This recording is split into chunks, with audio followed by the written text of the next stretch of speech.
Welcome, everyone, to the Daily HiFi podcast. What is up?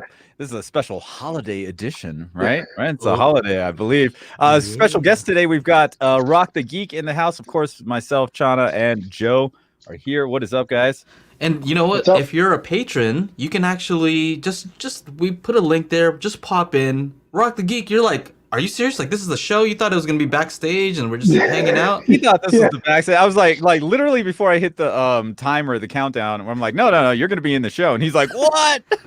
I was like, oh shoot, what's going on? Yeah, feel free to, you don't have to. You can pop out if you got to do some stuff and take a drink and do whatever you have to do. We're just hanging out. I know it's Labor Day today, but I have no idea. I have to look it up and see like what's Labor Day about. I'm not a good employee. I haven't worked for anybody in a long time, so I don't want to, I don't want to celebrate when I'm just having fun. Like, I get to have fun. Hey, dude, you're not laboring enough. I know. Right? I feel guilty. It was funny, like, I thought I was doing a whole lot the other day because, like, while my wife was at work, I get the living room, and then the kid went to his job. I'm like, cool, I get the living room. So I'm watching movies on the Revon players. At the same time, I'm editing another video on the couch. And then at the same time, I'm looking up NFTs. And I'm like having conversations with 5 other people. And then I had to walk the dogs. Then I had to go make dinner. And then, and all the while, doing all this stuff, right? Switching out the movie to a 1080p movie. How's the upscaling? Like, sit there, watch it for like 5 minutes, do something else for like 10 minutes, watch the movie again for another 20, How does this work? I'm just like, I feel like I'm doing stuff, but I don't feel like I'm like working. You're disrespecting the day. I'm disrespecting the day. That's not what this day is about. Although I had a wedding on Saturday. Cancel him. Cancel Chana. Oh, cancel my ass. Yeah, I had a wedding on Saturday, and it was weird because the bride and groom don't like to dance. So like, this is very hard thing as a DJ to be. What do you mean they don't like to? Like, what did they say? They said they specifically like, I'm gonna hire you for the other people, but pretty much, yeah, pretty much. I mean, they didn't explicitly say that, but talking to them right before the what is it called, their grand entrance, they're like, okay, so for our first dance, we don't really dance a whole lot, so we're just gonna like maybe like 10-15 seconds and then done. And I was surprised they actually stayed throughout the whole 3-minute song. Maybe they'll do the Michael thing. Remember, didn't he do this? Oh yeah. So did you ever not dance? I remember like in middle school, I felt like it was weird to dance. Like, I don't know what to do. I couldn't dance. I'm not even used to this body yet. In middle school, I was a little shy too. Yeah, you're like, you kind of look like an adult, but you're kind of not, like, not 100% there. So you're like, I don't know how to move this thing. The youth man shuffle.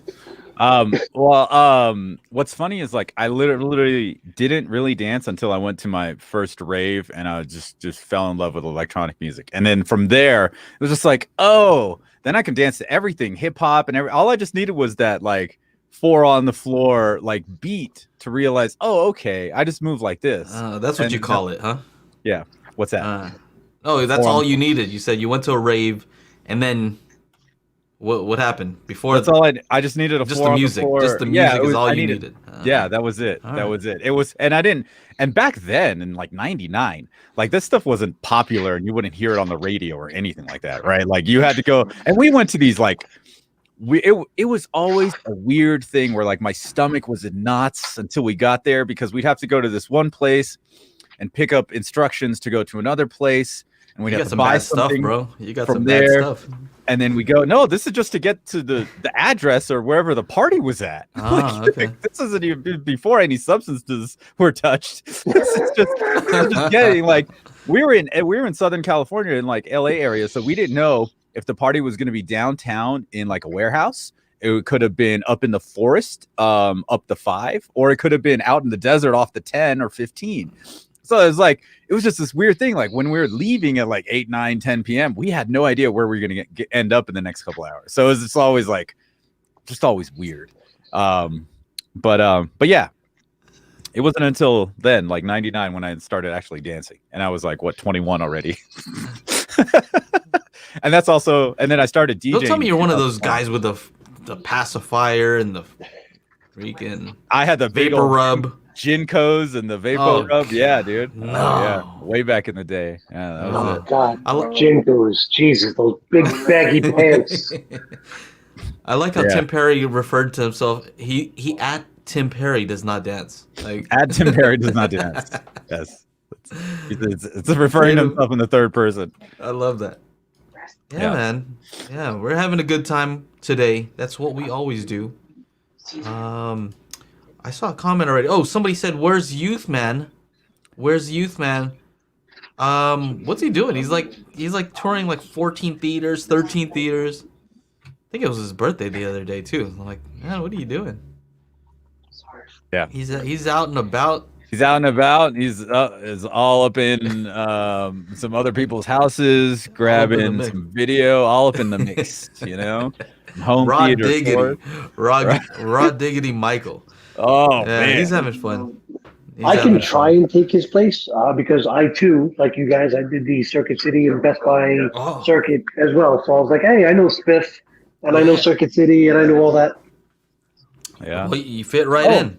Should we, Yeah. since someone brought up RMAF, should we talk about it? Or, Yeah, we can talk Okay. about anything here. okay, so RMAF, Yeah. anyone going to RMAF? RMAF is officially, wait, is it RMAF or the other one? Expona. Which one was canceled? No. It's Rocky Mountain. Rocky Mountain. Okay. Rocky Mountain is officially canceled.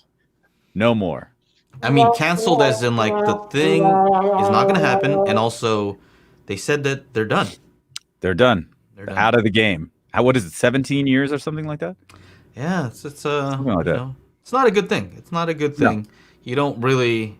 I don't wish that on anybody, even though like you might consider them like a competitor or something. Kind of. I don't know. I don't really consider them a competitor really. because they do trade shows, but not online trade shows. Mm-hmm. But yeah, that's kind of sad, you know. Definitely. But that is definitely something that's been going around. And so for whoever put up that comment, Scruff Kingman, yes, no. Don't buy any tickets to go to RMAF. There's just don't get a hotel, don't get any flights because that's not happening. In fact, I actually didn't even go to Cedia due to everybody pulling out last week. So I actually didn't even tell my work that I wasn't going on that trip. So I had the whole week off. So that was nice. That was nice. Nice to have the week off, not have to do that graveyard thing. Nice. Yeah. Yeah. So all right. So Cedia, I saw a video from Cedia, right? Oh, And a lot of companies pulled out of Cedia. Like I don't know the exact number, but like I've heard up to like 75%, something crazy. Right. And I saw a video, and it was the first day. Typically, the first day when they open the doors, that's like when it's the busiest. Mm-hmm. Yep. I showed you the video, right, Shauna? Yeah. It's like empty. All right, so you've been to the previous ones. You've been to Cedia. I've never been. I've been to like 3 of them. Yeah. Okay, so how did that look compared to the previous ones? Oh my goodness, like completely bare, empty. Like usually there's like all kinds of chatter, you know, because people are just having conversations here and here. Sometimes you'll hear some like music or like a movie scene or something demo over here happening. But like, damn, man, like it was rough. It was rough watching that video. I was just like, holy crap. Good thing I didn't. I know I made this joke to Ike because we were gonna meet up, and he's like, are you not going to Cedia? I'm like, no, man, I'm gonna save this money. And I was like, well, actually, I had to buy the stupid Yamaha receiver, so the money's just going over to that. So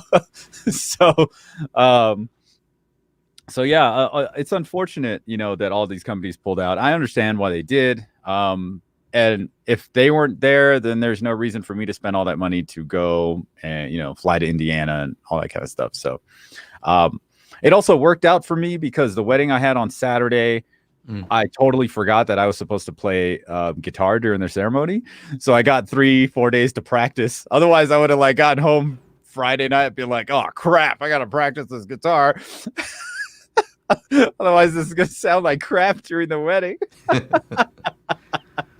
So, yeah, man. That's crazy. So no refunds, right? From what I heard. Because they didn't close the show. If they closed the show, then they would have had to give everybody refunds. So they didn't close the show. I talked to some companies from Canada, and they're like, "Well, we weren't able to leave though. Like, we're not allowed. Oh, we can't leave. right. They couldn't. So it's not like we couldn't. Like, it's not like we didn't want to. So did they get a refund or no? Don't know. I don't know. Like, it's not really my business to. It was just, these are things I'm hearing. Like, people are just complaining, like, "Hey man, did you hear about this? I was planning on going and we didn't get a refund, and so we're pissed." So yeah, that's pretty bad. Yeah, that's rough. And so another thing about Rocky Mountain, in the email it says that everybody will get a full refund. So I always respect them for that, because they did that the first time when all this COVID stuff started. They gave refunds when other companies, I think it was Exponent, did not. And they did again this time. So, props to them on that. They didn't. I guess they didn't have to. I always feel like you should. So, yeah. It's a tough thing. It's kind of a tough thing to navigate. Hey, wait a second. Do I have? I don't have my big bottom on. Hold on. Oh, your big what? There we go. There we go. I didn't have my audio processing on. One of them's called the big bottom. Oh my god! On this Roadcaster, there's a button that makes you sound like you have like more bass in your voice, more testosterone. Yes. Yes. Chana had it off right now, and I was like, "That's right." I was listening to myself. I could hear myself. I'm like, "Hey, this is way too." I'm like, why do I respect him a little bit less today? My voice doesn't have as much weight. But here we are. Put some bass in your There we go. Say it with your chest. That's right.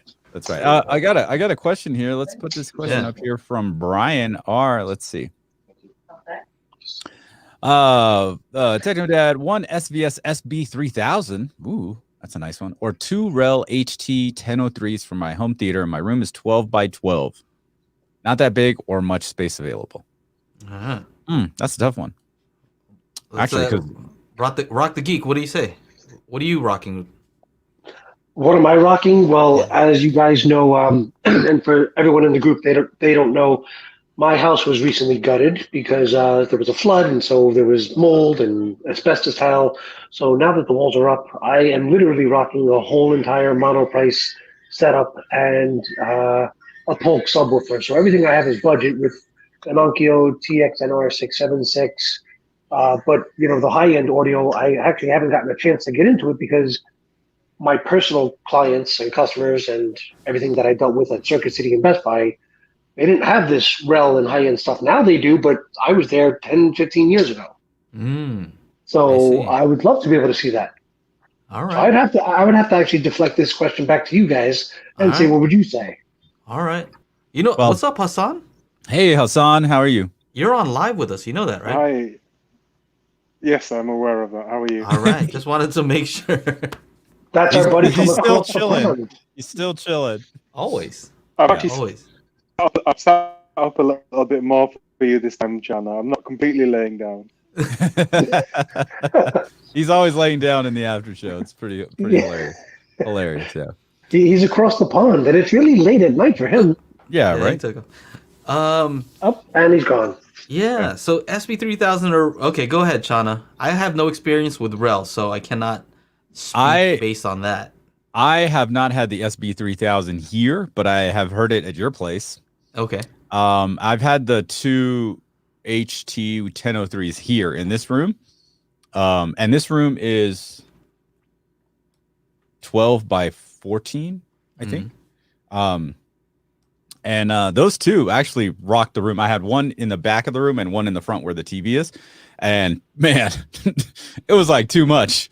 It was like too much. So if you want to save space and go with the single SB3000, because Joe, didn't we like rattle like the crap out of the door at that hotel with the SB3000? Yeah, and actually that wasn't, I had the gain too high. I had some stuff that I'm like, that wasn't the max that we could have gotten out of this at all. Yeah. But I would say SB3000 will hit deeper, I think. Because they're using DSP. Would you say that that's true, Shauna? 100%. Okay. 100%, yeah. but two of pretty much any decent sub, you're gonna get more even base. This is true. There's more surface area as well. Mhm. What's up, Michael? How you doing, buddy? So you are having that. It's going to be moving a lot more air, right? You got 2 10-inch versus what is it, a 12 on the 3000? Yeah, I forget. 13. Is it a 13? Yeah, it's a 13-inch. Are these ported or are they SB open? No, these are all sealed. So we're talking sealed versus sealed. So it's kind of like an apples to apples comparison. Okay. Yeah. All right. SB 3000. Let's see. Yeah.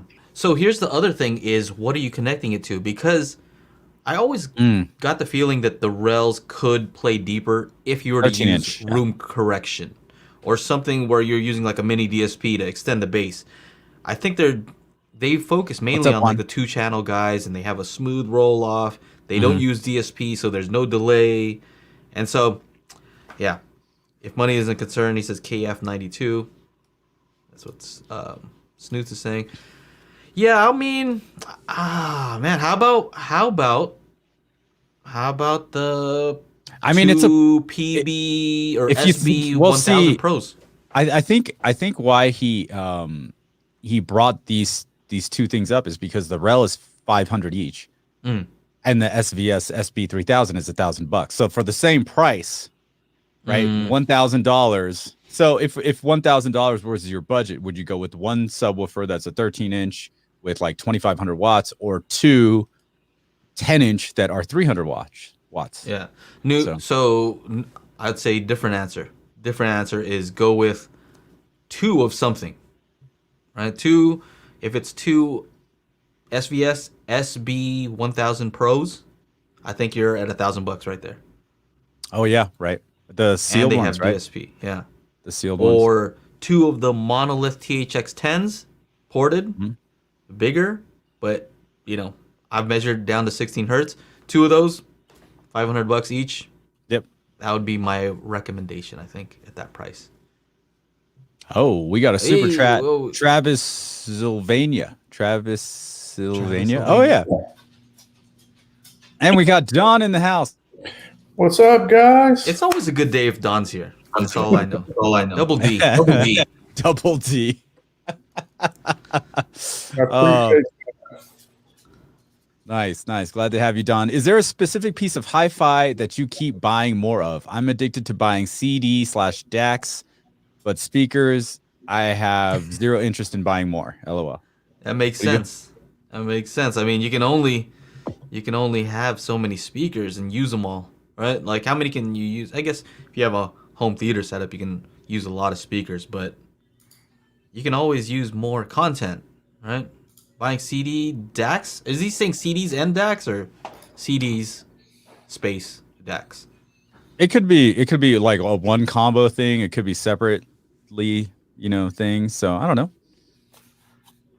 Yeah. Don't know. Oopsie.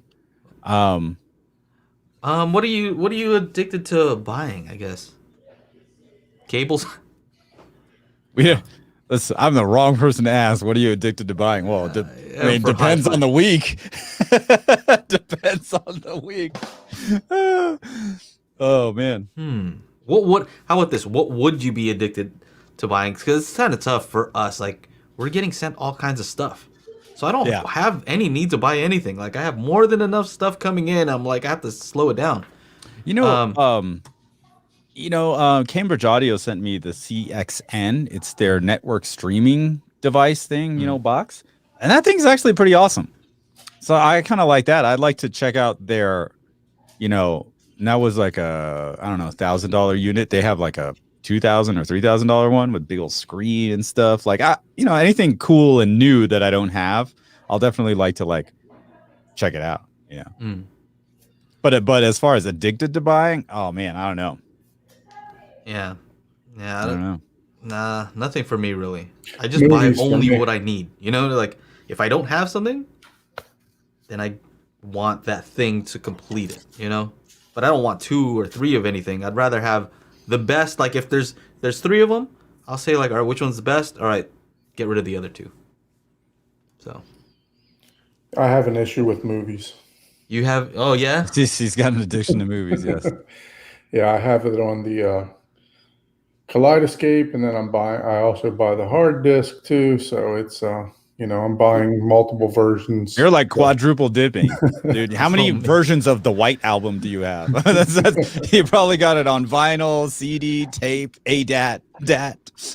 Well, What he is that brought up code? he brought up the Kaleidoscape again, so there it is. Yeah, right. What is that code that you get when you buy like physical media? The Like, digital code. The I digital don't ever code. redeem them. I'm gonna start giving them away on. All my right, channel. there you go. That's how you blow up your channel. So like, Nice. hey, I'm gonna give this away. I'm sure you'll Yeah. get people following. Yep. Let's see. What else? What else we got in here? GIK. Lots of questions. Juan asked about adding acoustic treatments to his room. Let's see, where's the question? There it is. That's actually something I'd like to get into. Now that my basement is just redone, I kind of would like to treat it so that this way my house doesn't rumble. Right. So what he's asking is some acoustic treatment for my living room, home theater room. Would canvas wall art help? Basically anything that is not a hard surface would help, and or covering up any kind of hard surface would help. Of course, there's different levels of that. But I say, yeah, if you can get if you got hard surfaces, cover them up. That's going to be like the easiest things. Whether you got, what is it? Hardwood floors or tiles or something like that on the ground, put a rug, see what that does. And canvas is tough because at high frequencies that can be reflective, right? Like you can imagine that would reflect sound. It's flat, but maybe for some sounds it would kind of like absorb it. I don't know. You're gonna have to experiment. I don't think that would be my go-to. Like, all right, I need to treat this place. Let me just put up a bunch of art. It might help with certain frequencies, and it might make other ones worse. So, I mean, there's plenty of DIY, panels, panel builds on YouTube. You should definitely check those out. That's a cool thing because you can actually buy the treatment that you need and then have the art printed that you want, right? Right. I mean, and some companies do that as well. I forget but curtains are definitely one of them. Yep. Yeah, I just went through that this past weekend. I started building a home theater, and I reached out to an acoustical designer, to design my room. And he's like, put your subs in your room right now and see what's resonating. And basically the whole house is resonating. So you need a new house, Don. Well, you guys know I got those. I only hooked up 3 of the REL 1508s, and I cranked only up 3. Yeah, well, I got 4 of them. I have 4 of them. That 4th one's literally going to be the base of your chair. Yeah. So I hooked it up, and I mean, I went upstairs, and there's a bedroom above where the theater is, and I felt like I put like $3 in the massage bed at the cheap hotel. It was damn, like that. Yeah, huh? Yeah, it was pretty bad. So I'm gonna have to figure out how to decouple the ceiling, so that we can. It's like that. So that we can. Well, a lot of music studios do a floating floor. I'm surprised, that's not a bigger thing with home theater stuff. Well, right? mine's or have on you guys concrete, heard about it? So I don't know. Oh, I mean, it's on concrete already, so tile on a slab. So, I don't know how much resonating the concrete does, but I'm sure it still does. Yeah. So you don't have any furniture in there, though? No furniture, just I think you'll see once you start putting stuff in there, it's not going to be as bad, right? I'm just worried about the foundation. Yeah. What were you playing? Were you just playing test tones or something? I played a demo of Aquaman. I actually I actually put up a video on my channel of just demoing that and resonating and stuff like that. So what you need to be worried about is Croson's comment right here. Oh. That's what you really need to be I'm ever on about. it. Oh no. Oh my God. Oh, it's all good, Hassan. Hassan says his browser keeps all good. picking them out. All good. Get that off the screen real quick. Yeah. Oh man. Any particular topics that you want to get to, Chana? I don't know. Don had a question. All right, let's So go. What do you asked- guys think about the new JVC projectors? Chana, you're not the projector guy. No, I'm not. Did you even click on it? You're just like, I don't know. I saw the prices. And what is it? $25,000 for the top end, right? Oh my God. The RS 4100. Is that what it's called? Yeah. Or NZ9, yeah. What's the one everybody NZ9. wants? Like 10 Gs? Here, There's one that's NZ7 that's 10,000, like you said, and there's another one that is 15,000. There you go. this one, the NZ8. NZ8, RS 4100, and the NZ9 is the same. Oh, is there another one? Yeah, there's an NZ7, Okay. which is the 3100 on the. I don't understand why they do that for the dealers versus the regular consumer. Because you get more stuff with the dealer stuff, right? What do you mean you get more stuff? Because Like you get like the little internals are exactly the same. No, yeah, the players are exactly the same, but you get other like, you get like if you buy the dealer version and it breaks or something, you get like expedited fixing of the projector, as opposed to like the consumer level one. You have to wait and go through those channels, like that kind of stuff. I know, like with Epson, they give you a mount and an extra bulb with the dealer version, as opposed to the consumer version. Like those kinds of extras, right? And then of course there's this nice little gold ring. You see the little gold right there? Woo! All right. That's in the dealer version. You don't get that there. Oh, the gold ring. The gold ring. I want that. I'll go look at your projector. Psh, no gold ring. Get the fuck out of here. All right, so Don, do you have one of these non-laser ones? I have the NX7 currently. So how do you feel about that? I mean, it's a great projector. I had an older model, which is the RS55, and just recently purchased the NX7. I purchased it used for a really good deal, and I mean, the picture's phenomenal. It really is. I saw a review saying that the lowest model, the NZ7, blows the NX7 away, basically. And so what you gonna do? oh, I'm already on the pre-order list, bro. There you have it. That's all you need to know Pocket right there. change for Don Double D's wallet. That's it. God. Yeah. That's all you need to know. So yeah, I haven't looked into it too much. You know what I mean? I don't want to look at those things right now. Mm-mm.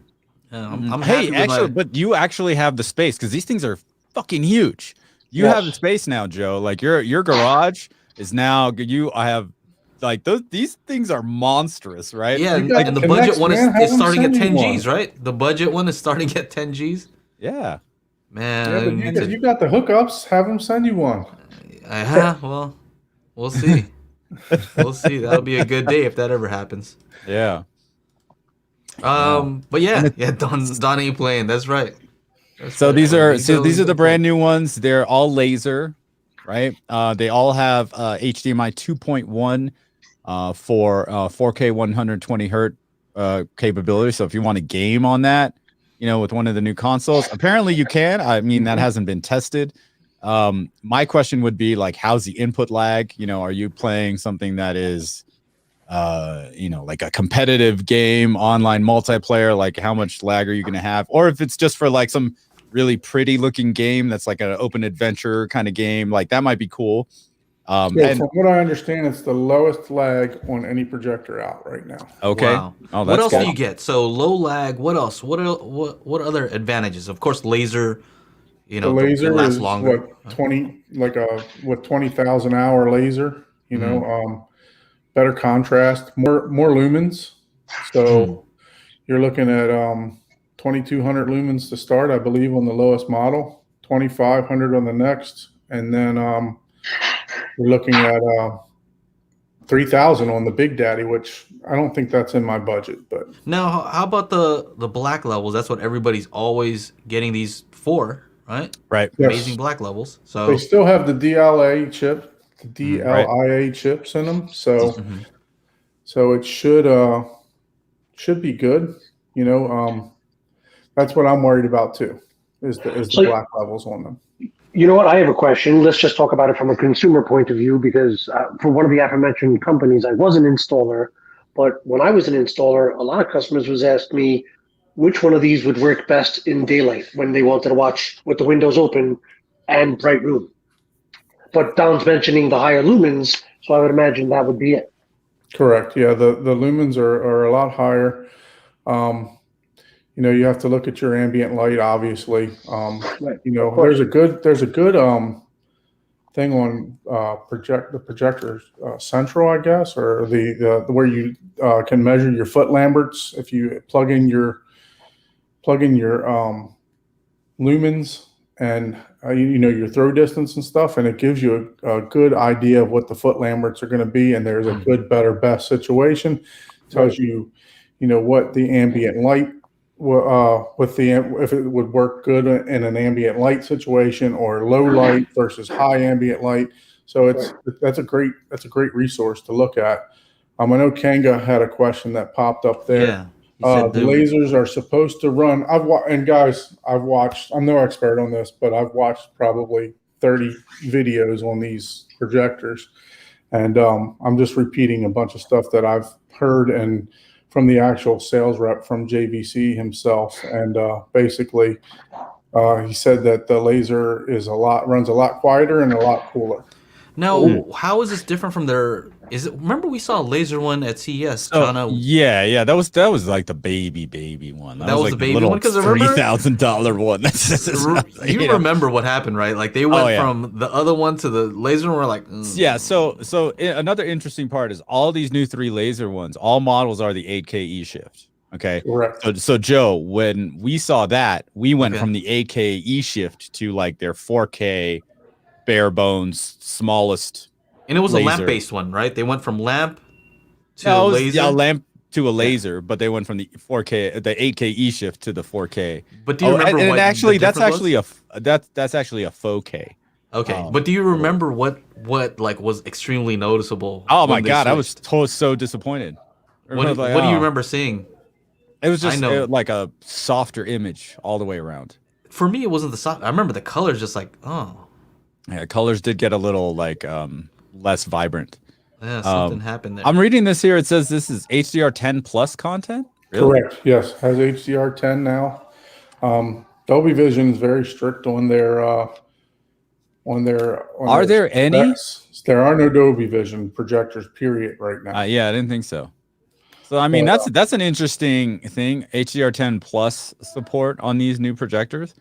You know, do you think that would make more studios, you know, master with HDR10 plus as opposed to Dolby Vision? That's that's the thing, because you know right now there's not a ton of content in HDR10 right now. Yeah, I've got a couple of discs like 1917 that's in Dolby Vision and HDR10 plus. So I'm like, wow, if I get to a TV that has both, what happens? Which one does the TV choose? Does it choose Dolby Vision or HDR10 plus? Or does it just get confused and just not play the disc? I'm like, I can't figure it out. Yeah, this is will blacks be good as good and also supersede or be better? Yeah. So do you have to change the bulb? Like that's another question too. Is like, what happens when the bulb does go out? There's no bulb. Or when the lasers go. What happens? Laser. We're talking about watching a movie a day for 20 years for that to happen. Really? Yeah, it's, you know, you're talking 2 hours. It's 20,000 hours worth of playback. Oh, wow. So basically, you replace the thing. Yeah. At that point. Okay. Yeah. But like Crossman brought it up in the chat before, he just said, you know, if it's 8K, how big is your screen? So, you know, I think everyone's going to be pretty much happy with 4K. Right, native. Yeah, the question is how much difference will you see from a viewing distance? Yeah, that's definitely a good point. You know. Right. Interesting. Yes. Plus, how much content of AK is there really out there right now? Is Not there a whole lot. considerable? Right. So, we keep The other thing buying with and that they keep is selling. that projector actually accepts an 8K signal too. So it's not a 4K, you know. But, like you said, though, there's not a ton of content for it. But it's going that way. Yes. So all the receivers are going 8Ks. The new Onkyo's 8K. All the TVs are now 8K. You want to touch on that Onkyo because that's a hot topic right now, isn't it? That Onkyo is, I mean, for the money, that's a heck of a receiver, man. People always talk bad about Onkyo. I love it. What's that? Me? I was saying people always talk bad about Onkyo, but meanwhile, I love my Onkyo. I had an Onkyo before I purchased my Denon, and I loved it also. Yeah, I never had issues. I mean, I had the 676, and then I ended up giving it to a viewer, and then like a year later, he said, "Oh, the thing barely works." I was just like, "Oh," he's like, "I moved it into a different room, and I run 2-channel off of it just because nothing else works." He's like, "The HDMI board was fried or whatever." Yes, that was going on from like 2012 to 2014 models or whatever. Their whole HDMI panel board was just screwy. The reason I switched mine is because I couldn't turn the volume up anymore with the remote. I don't know what happened, but it wouldn't do it. Got a brand new receiver because the damn remote's not working. Well, it wasn't brand new. I used it for several years, So the one that everybody's talking about is what, the TX RZ50? Yes. The RZ830. RZ50. That's the one with the pre-outs. Okay. Or is it the 840? Hold on, I'll tell you. I was like, can we pull it up on the screen? I want to see what this is. Let's bust it up. Sean is the man when it comes to this stuff. He's cool. RZ50. RZ50, yeah. Is this one? So it's the lower end of the two. So the deal is like it's an extremely good price, right? Yes. There you go, Crutchfield. See, audio advice. Yeah. That's really not that bad of a price. I thought it would have been more. 1400. So this is like the direct competitor to like the Denon 3700H. And it has direct in it. Plus, yes, it has direct. Yeah. So that's the main thing, right? It has direct. The only thing missing in this pre-outs. receiver is Oro, which you guys are like heavy on right now. Yeah. Yeah. That would be. That might be a deal breaker for me. Yeah, that's my. I might have to buy this stupid thing too. That would be a deal breaker, but if you're not into it, if you don't care about that, then yeah, I mean, and majority of people don't. But for the most, yes, I know. Oh, I know. I've been saying it for years. But so I think this is going to start shipping in October. Some people have gotten it already.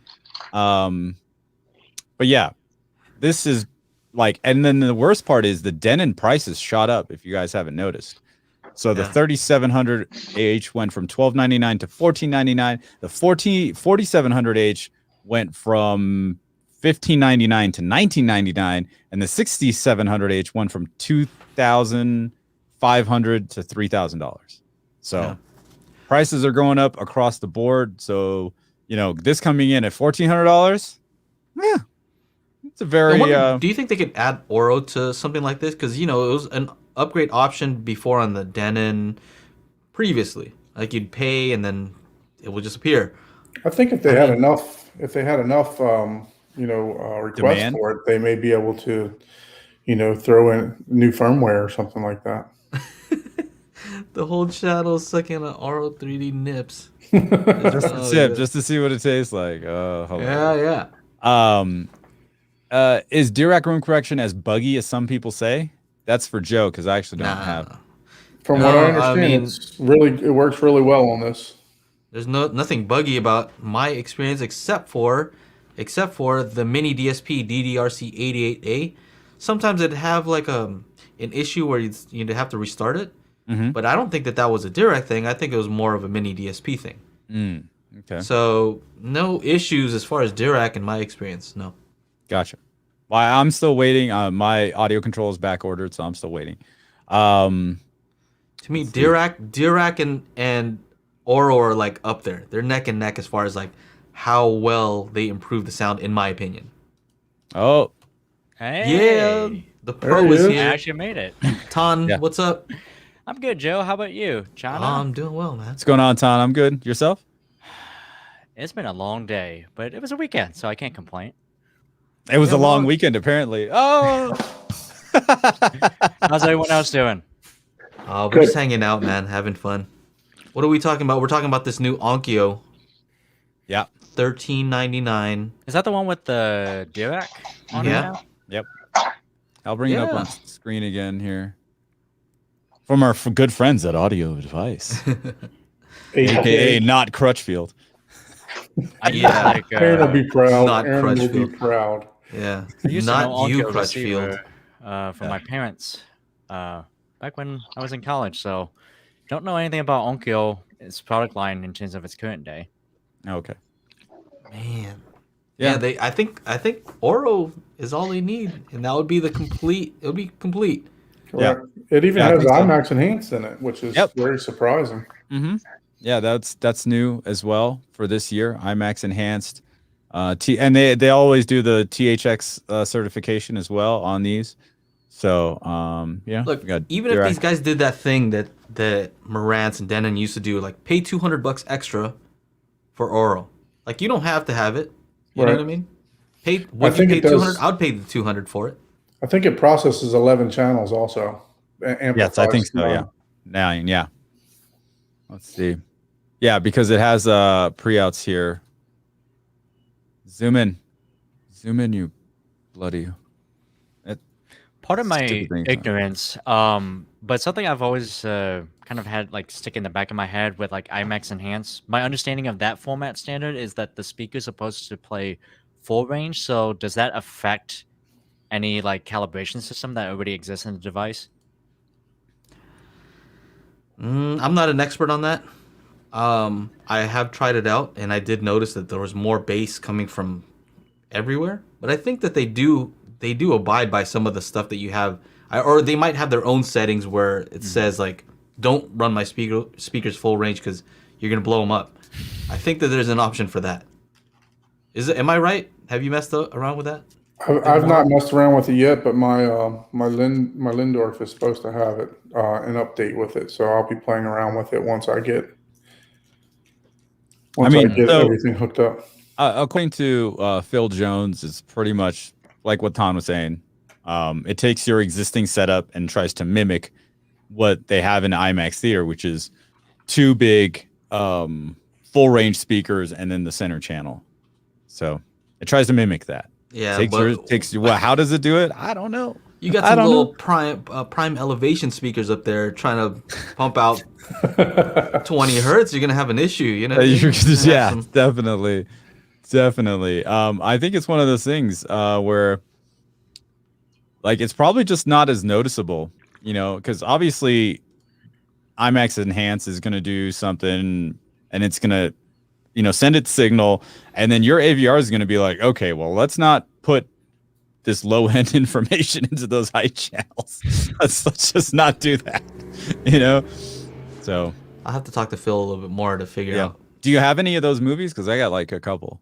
Like I have some also. Are Yeah. there any of them that are like on Blu-ray? Because most of the IMAX Enhanced stuff that I have not experienced it myself, but that I've seen have been all digital. I have the Bad Boys for Life 4K disc along with the Jumanji, the Next yeah. Level. 4K discs have them. So I've actually never seen them on streaming. So that's new to me. And so that's the thing about IMAX Enhanced. Like the content has to be IMAX Enhanced. It's not like Oro. Like I saw a comment earlier, like, why you guys keep talking about this thing when there's no content? And I'm like, yeah, I upmix everything. Like I like what it does, even upmixing, even more so than some of the native Oro content. So it doesn't matter to me. It doesn't matter that it's. Of course, I'd want native Oro stuff. That's even better. But if not, I'm cool. Like I'll still use it. But IMAX Enhanced, you don't have that option. It's either if it's not in IMAX Enhanced, what are you gonna do? I will say that you're correct on that because you know I've tried watching movies through Dolby and the Oro. Sometimes, most of the time, the Oro sounds much better than than the Atmos. So How much even did though it is Wilfried a pay you? designed Atmos track, Did Wilfried pay you? no, definitely not. I'm just checking. I've been messing with the Oro for probably about a year or so now, just, messing around with it. But, I don't have the knowledge that you guys have, so I couldn't bring it to the table. Well, I'm new to it. I mean, Chana's the one who's been all about it, and I was like, whatever. Well, I don't know what that thing is. I don't know why you keep talking about that. That's why when I was talking to SVS, I was like, hey, it's time for me to upgrade from 2 height channels to 5. And he's like, 5? I'm like, yeah, I want the Voice of God channel. Why would I? If I'm going to take the time to climb a ladder and wire all this crap up, let's make sure I put that 5th one in there. So they sent 3. And you can, you buy those each. So, it's good. It works. I still have one because I sold off the other 2 pairs.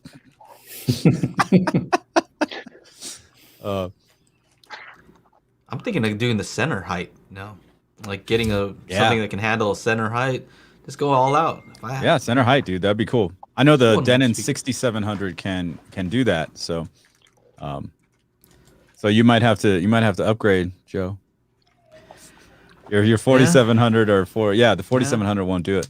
No, I like your audio control. I mean, you're taking it. I can't. How am I going to go there when you go audio control with Oro and Dirac? I'm gonna have to either channels of processing. I'm gonna have to either go audio control or HTP1. Mm-hmm. Yeah. Because I can't go backwards like that. You can't go backwards. Nah.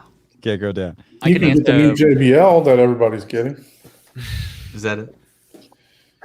Which one? I don't know. Which one is that? What's it? The 55? I forgot what it's. A lot of people are getting that new JBL. It's a 16 channel processor. Also, I think it's in the range of $6,000 or so. Oh, pocket change. The SDP 55, is that it? Yeah, correct. Yep. Ton, he says, how many position do you use when running YPOW? Yeah, so typically, at least in my home theater, I run on average 4, but that's just for like any type of regular calibration for either new gear or stuff that I'm trying out. But I have run before 7, but I didn't notice too much of a difference between that unless you're in a more unoptimal position. At least in my home theater. Actually, give me a second. Looking at the board, my room dimensions are 8 feet high, about 12.5 feet wide, and technically the floor length is 26. But I have like this weird hallway crop that comes in at about 16 feet. So since I'm not usually in the floor back there, and I've got this weird, I guess, vent that's right above me. So most of what I hear over here tends to be bass, and all like the mids and the highs are essentially dead when they get to basically where I'm sitting right now. So typically I'll just run 4 for what I do because it's a love seat position. A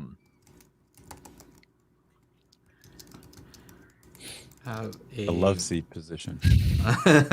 You got stuck on that too, huh? Like, wait, where do we go from there? I forgot. That's right. It's Chana. That was all I heard. Love seat position. The love seat position. What? What's going on? Let those guys at Sign United know so that they can get a special calibration. Exactly. Yeah. And very convincing. Yeah. SDP 55 surround processor. For a processor, this sounds like price wise not that bad. Yeah, it's got all the bells and whistles, all the codecs. Is that more similar to like a high-end Arcam or like a Trinov? A lot of people saying it's an Arcam, but there's a lot of actually JBL does have one that is a Trinov also. That is a Trinov? What do you mean? Pretty much, it's made by Trinov. It says it on their really? website there. Yeah. What is that optimizer that Trinov has? I don't know too much about it. You guys know about it? Like, what does it do? Like, there's some kind of optimizer that they have. Like, if you have certain layout, it's supposed to adjust for it. Is that what it is? I don't know. I just know they have that special 3D microphone that's supposed to be able to place your speakers within like millimeters of where they actually are. So okay, it's I've heard a couple of them. Just going to different hi-fi shops and demoing theaters and stuff like that in in my area, but I don't know much about them other than it's all computer based. There's no hardware other as far as chips or anything like that that's doing the Kodak decoding. Oh, look at this. The JBL SDP 55, Arcam AVR 40, and Audio Control XR6, that's the one I'm getting, and XR8 are all based off the same platform. I would argue that the Audio Control option is the best build quality and layout, but they are all close. Okay. Interesting. There you go. Thank you. Thank you, Snoots. So that's the one you need, Joe. Yeah. That way you can compare it to Chana's when he gets his. Maybe, yeah. I got an idea. Audio Control, why don't you guys send me one, and then Hobie, Monolith, we'll do a heads up, you know what I mean? And then I'll keep the one that is the best. That's the way. That's how you win. That's how you win. Yeah, that's how you win. No, that's how they win. I get to keep it. Wink, wink, nudge, nudge. Yeah. So, anything else? I have a topic here, but it's a little bit off topic, slightly. I just recently heard from a friend of mine who does home theater installations full time. He discovered that the Sonos Arc, and I know everyone's going to talk bad about Sonos. No, I've reviewed it. Yeah. Okay, so with the Sonos wall mount, he said 1 inch from the end on the right-hand side, you have to peel something back. There's a magnet there.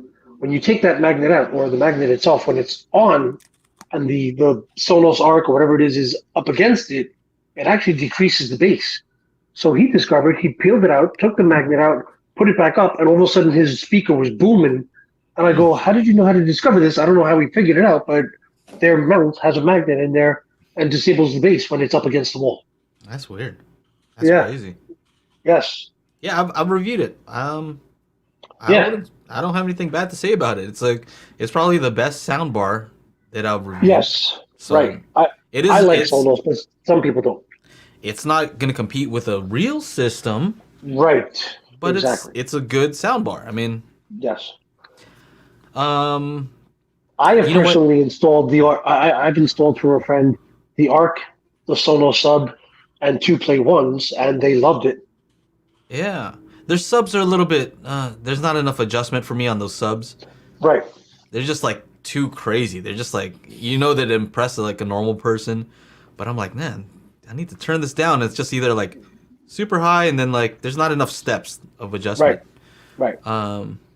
What you got here, Chana? We got a super chat? We got a super chat from Spillage Village. It happened a little while ago, 441. So sorry about the delay, buddy, but thank you for the super chat. This is the question that everybody's been asking, and like, I know the video that I have to make, and it's just gonna be a fucking pain in the ass. Because everybody's gonna be like, okay, how do they compare to the Oppo? How do they compare to the Pioneer? How about this cheap ass Sony? How about the cheap ass LG? How about the Xbox? So pretty much, I'm gonna have to take footage of each and every one of these stupid fucking things, and then just put it up next to the Revon. And then, like, just the editing involved is just a pain in the ass. You're not excited, huh? No, it's just gonna be a pain in the ass. Michael says one for you, one for them, and one for you, right? So you get to do a video that's for you, Chana, but this is for the people. Oh man, for the people. For the people. For the people who are working on Labor Day, because we have that day for us. Yeah. All that whole labor is for that. How about that one image that I saw where they opened it up and it looked all empty? Is it, what did you think about that? Also. The images. Oh, I saved that one. I saved the one where it had the Oppo 203, the UB9000, the Oppo 205, and then the Revon players. And the Revon players look like nothing's going on in there. It's a bad look, right? It's definitely a bad look. Everything gets smaller. But at the same time, that is true. Like, maybe, I mean, the one thing that the Oppo 205 had over all of them was a toroidal transformer. Like, none of them have a toroidal transformer except the 205, which is, an awesome thing. Also, the ESS 9038 8-channel DACs, it had 2 of those. Just because they have, and like, when we were talking, I brought it up when Wilfried was here. I'm like, look, the DAC's got 140 dB of dynamic range, and he's like, so what? You can't hear it. Like, oh, okay. So do we need it if we can't hear it? It's one of those things. Yeah. So You know what's funny though? You open up your iPhone, right? If you just put that into that box, right, the it would look iPhone's got horrible. way more. Well, no. Well, first of all, it would just be small, right? But it'd look Yeah. like, oh, there's nothing in here. Yeah. But the truth is that has way more technology built into that, Yeah. right? So Even though it's small, like so what? I know people on the AVS forum and stuff like that on those Revon threads are like, "Oh my god, this is worse than the cheap $200 Sony." Like, okay. I mean, compare a 1960s IBM computer to your desktop right now.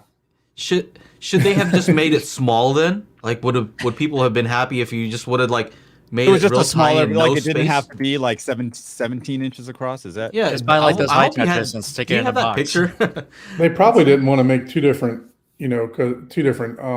molds for the the put the contents in. So I think both of them are the same size, both models. Mm-hmm. What do we say, Chana? Just bad optics, right? Yeah. Not that it's bad. necessarily It's a bad thing. Just bad like thing. one of I'll tell those you this. I've been watching a whole bunch of discs. I actually went to storage and brought them back out because I got the Zapiti, so I just ripped all of them. Now I went back and brought. Now there's fucking discs all damn in my living room. I hate it. I'm trying to like put the disc back in the right case and all this, that, and the other, and like otherwise it's just gonna be all over the place. Anyway, it looks great. It looks great on my calibrated OLED. It looks great. I actually overbought some discs. I'm like Don and triple dipped on some discs.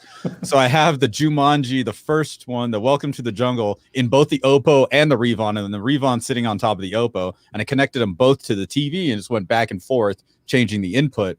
Like you really, really, really need to have like, I don't know, like bionic eyes to really notice a huge difference in the two. Like it's so slight.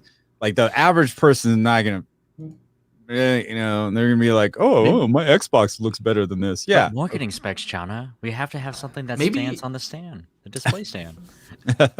maybe it's the equivalent of like the the audiophile who can like, oh yeah, detect this and that. Yeah. Maybe it's that. You got Maybe that. it's yeah. Maybe it's that. Maybe it's exactly that. Like I gotta have it. It's gotta be there. I don't know. They You should start talked about the describing it movies. like the feeling when I watch on this though. It just communicates something to me. I'm seeing sparkles. Placebo effect. I'm seeing That's what you need. sparkles. That's what you need to do. Hey, Shauna, you talk about the movies. I've even gone to the point to where I've bought the Atmos version, and now I'm buying overseas versions of the same movie just to get Oro. Wow. A lot of people have that new. What is it? The Daylight. The old Stallone film comes with both the Oro Blu-ray and the 4K with Atmos. So that's all Does it over like sound- the. What's that? I was going to say, does it sound chocolatey? I don't know. I don't know, but these brownies I snagged from the wedding dessert bar are pretty chocolatey. It's more fudge-like. It's a little bit thicker consistency. A little thicker. Yeah. What do you got in those brownies, Shauna? What do you got in there? Not those kind of brownies. Let me change topics for a quick second Okay. here. So I just posted this on my community page on YouTube, and it's just basically said the stagnant growth, some say decline in the hi-fi industry is caused by what? I'm speaking more about two-channel audio and not home theater or personal audio. I'm not talking about headphones or Bluetooth. And this comes from a topic from Doug Schneider. I think he's the owner of Soundstage Network, and he posted about something like that on his Facebook page. And this is the result. So he said on his post that it was lack of advertising and marketing, and so 11% of people agreed with that. I thought it was more a combination of true product innovation. People said lack of both, 21%, and then something else comment below, 50%. So it's something else. And a lot of people were saying cost here. Some people were just basically saying like most people don't care.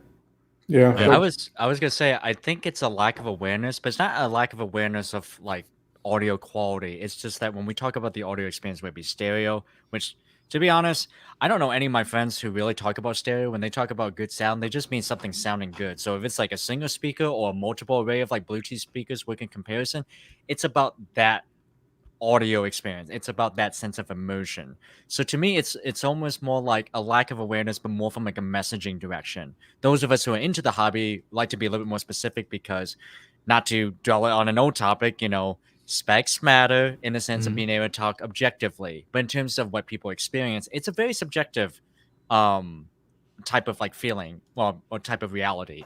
It's something that we all perceive individually to ourselves, and if we have some line of empathy for like other people, like such as my partner or like even like your friends, that can change that experience as well. So often when I hear like, hey, there's like a lack of innovation, or which in my opinion there isn't a lack of innovation, just maybe not to the product quality that you were expecting as maybe someone who's a hobbyist, enthusiast, or evangelist. But it's more talking about that overall experience that isn't quantifiable, and even within that, like what do people care in that specific, like say audio experience would differ between different individuals, just different biases and different preferences. Yeah. I would agree. Let me see here. I think it just has to do with convenience also. I mean, Yeah. most people, Path of least resistance. yeah, Exactly.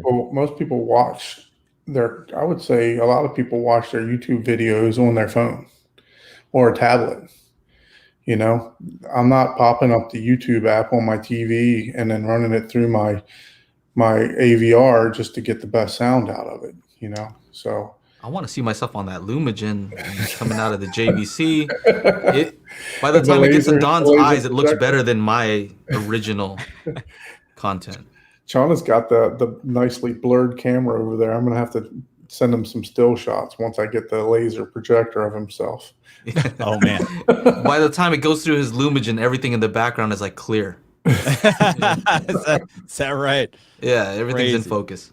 Not to take us Crazy. like really off topic, but I'll be honest, I don't think I've seen anything native from a 4K disc or 4K stream probably for years.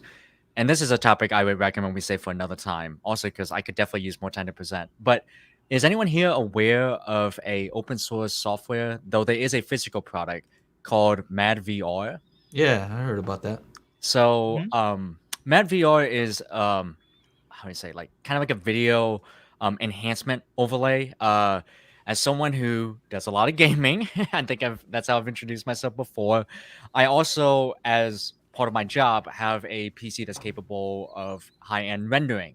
Well, MadVR happens to utilize a particular PC component known as a GPU, a graphics processing unit. Though granted, they do more than just graphics nowadays, but that also feeds into the same software. So what it can do is it can upscale. It can also enhance the luminosity or the chroma of like the said video, and it can do it for anything of a low quality bitrate stream. Though that one's a bit trickier to get working. Not going into that one today. But I also like, even with my own 4K Blu-ray rips, I would take that native source and then I would enhance it. And I'm not sure if you're using the same projector still, Joe, but mine's a BenQ HT 3550. So while it does have its own enhancements, especially for like HDR, I do also happen to have the since projectors can't do native HDR, MadVR also does additional tone mapping, so it can better match it within the projector specs. So you think it's do you notice a difference like when you use it? Depends on the source. Okay. If it's something that tends to be dark, so think of like Justice League, Batman vs Superman, Yeah. or if I think everyone remembers pretty infamously that we're not going to talk about the season quality, but the last season of Game of Thrones, that scene against all of the night walking that was known on stream to be really terrible in terms of like the bit rate, and then you see all the banding. I had that running, and while it would pop from time to time, I'm pretty sure MadVR got rid of like 50% of whatever people would complain, because it wasn't that much of an issue for me. So what it does is it actually takes the native video that it is rendering, and then it will overlay its own processing and post-processing on top of it to then give you a better result. There is probably some latency that is attributed to it, but nothing I've ever noticed. And this is strictly for watching video content. This doesn't pertain to gaming. It doesn't like overlay on anything like that. Yeah, I have a processor like that. It's called the Lumagen Radiance Pro. I know what you're talking about. I haven't used it. Yeah, but it's not computer based. So like Trenoff is all, software based, and so is the Mad VR. It's all software based Correct. compared to the Lumigen is hardware based. Yeah. Yeah. Upscale everything. Hold on. Exactly. There's a major difference. There really is. I mean, I could see night and day difference between. And I've only hooked the Lumigen up to my old projector, so which is it's a 4K E shift, but I could definitely see major difference between Blu-ray quality to you running it through the Lumigen. So Actually, like a easy example that's a lot more accessible for many people to get a similar experience. If you use it, I don't have the device myself, but I've been to other places that have. Use an NVIDIA Shield. They have an AI upscaling applied to that, and it basically does the same thing. But only difference is if you like to have total control, you can always go down. I did with MadVR. If you want convenience and automated control, well, get NVIDIA Shield. So you actually have the Mad MVR. Yeah, and I run it through Mad VR, excuse me. Yeah, Mad VR. I think their physical product, which is it's kind of similar like a Trinov in that it's a I guess a mini PC. I have it running through my desktop computer, and it utilizes my GeForce RTX 3090. So with like 24 gigs of GDDR6 VRAM and all of its processing cores, like, oh my gosh, it makes a difference if you upscale anything from 720 all the way up to 4K. Except be very careful about that. If you overdo it, you can definitely get a lot of artifacting in the sense that it is overly compensating for the mix in pixels. So there's kind of like a balance you gotta put for it. Like I was gonna say a point of diminishing return. Well, you know what? This is totally a side thing. They're Totally proud of not what us, we're too. talking about here. Keep going. We keep going off, but it's all right. it's a Have you holiday guys joke. seen the? Have you guys seen the what is that? I guess Google has this new algorithm where you can put in a whatever low resolution photo, and it'll upscale it in a like it looks Oh, the like AI stuff, dude. Like Have you little, seen that? like characters and yeah, man. Hold on. What is that called? I need to show Google that. AI or something. Google AI upscale image. While That he's looks looking that up, crazy. Hold on a second. Here, check this out. Hold on a second. Let me show you guys this. yeah, Chrome share that tab. screen. All right, check this out. Look at that. That's what it upscaled. What? Yeah, because Google has so much information. It Of does course. a lot of. It has Crazy amount everybody's of server photos, PCs. right? It knows what to figure out. Let's see what else they got. Look at this one. Look at that. Goodness. That's crazy. Yeah. And So animate. anyway. But that's the future, right? Like we upscale video Dude. just like we're trying to also theoretically upscale audio. Yeah. Yeah, well, I guess when you have enough data, you can start Yeah. filling in the gaps a little bit. It might not always be perfect, but oh my goodness. I don't even have Enhance. And essentially, that's what your TV's doing, right? Enhanced. Yeah. Enhanced. Yeah, like I mean, some of the 4K players do it. Like a majority of the time, like if you have a good TV, like you spend like 1,500 plus for your TV, I'd say let your TV do all the upscaling. And if you bought a like $200 Blu-ray player, just have the TV do it. Like, or you're using your Xbox or PS5 or whatever, you have the TV do it. Speaking of TV, Sammy Debs is ready to buy right now LG C177 or the Sony A80J77. Streaming in movies only. Oh, Dude, I'd go with the Sony. If you don't need any of the gaming features, go Sony. You're going to get a slightly better picture. I have an 83-inch LG C1 on the way. If you want to see an unboxing video of my TV, it's on Brandon B. the Installer's channel. He's going to drive it up here. But anyway, if you don't need any of the gaming features, go Sony out of the two. That's what I'm saying. Aren't they the same panel? They are. It's just the Sony processing. It's just That A1 processor. It has a built-in it's Lumigen in the Sony. It's yeah, right. It's mini. It's a mini gen, right? And it's just slightly better. Like again, like a lot of this time, stuff we're talking about, like really just splitting hairs. Like people want to know what's better. You know, like the Panasonic UB9000 was just like a hair better than the Oppo 203. So then that was the best one, right? But at the same time, it's for different people. Like I sold my UB9000 because it couldn't play back any MKV files or M2TS files in 4K HDR with Atmos or DTSX or whatever. So, you know, like when I was a judge at the 4K TV shootout in 2019, the Sony A9G won, but I still bought the 2019 LG because it had 4 HDMI 2.1 ports and it had all the gaming features. Because it's not just I got this because this is the best. It has to be the best for you and your situation, right?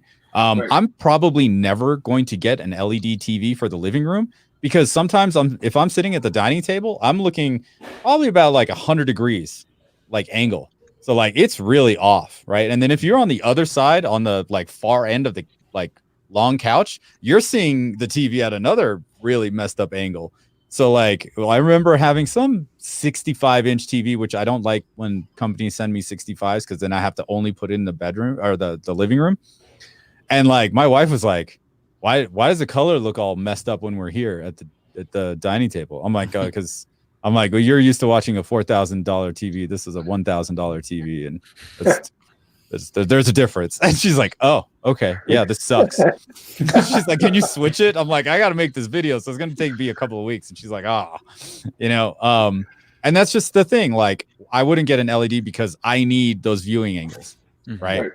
And it's shitty because I have 7 big ass windows. So having something like a Samsung, which has got like 1500 nits bright, 2000 nits, blinding, you know, just for the whole Windows situation, like, and like for whatever odd reason, my wife and kid watched the darkest Netflix streaming show 3-4 in the afternoon when the sun's coming right through the windows, you know, because we have west facing windows. So it's like the sunset, there it is.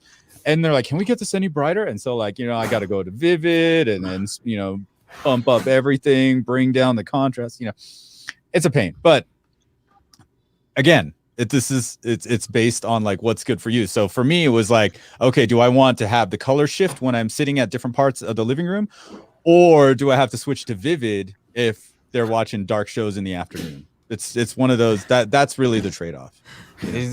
Matt's got the answer for you right here.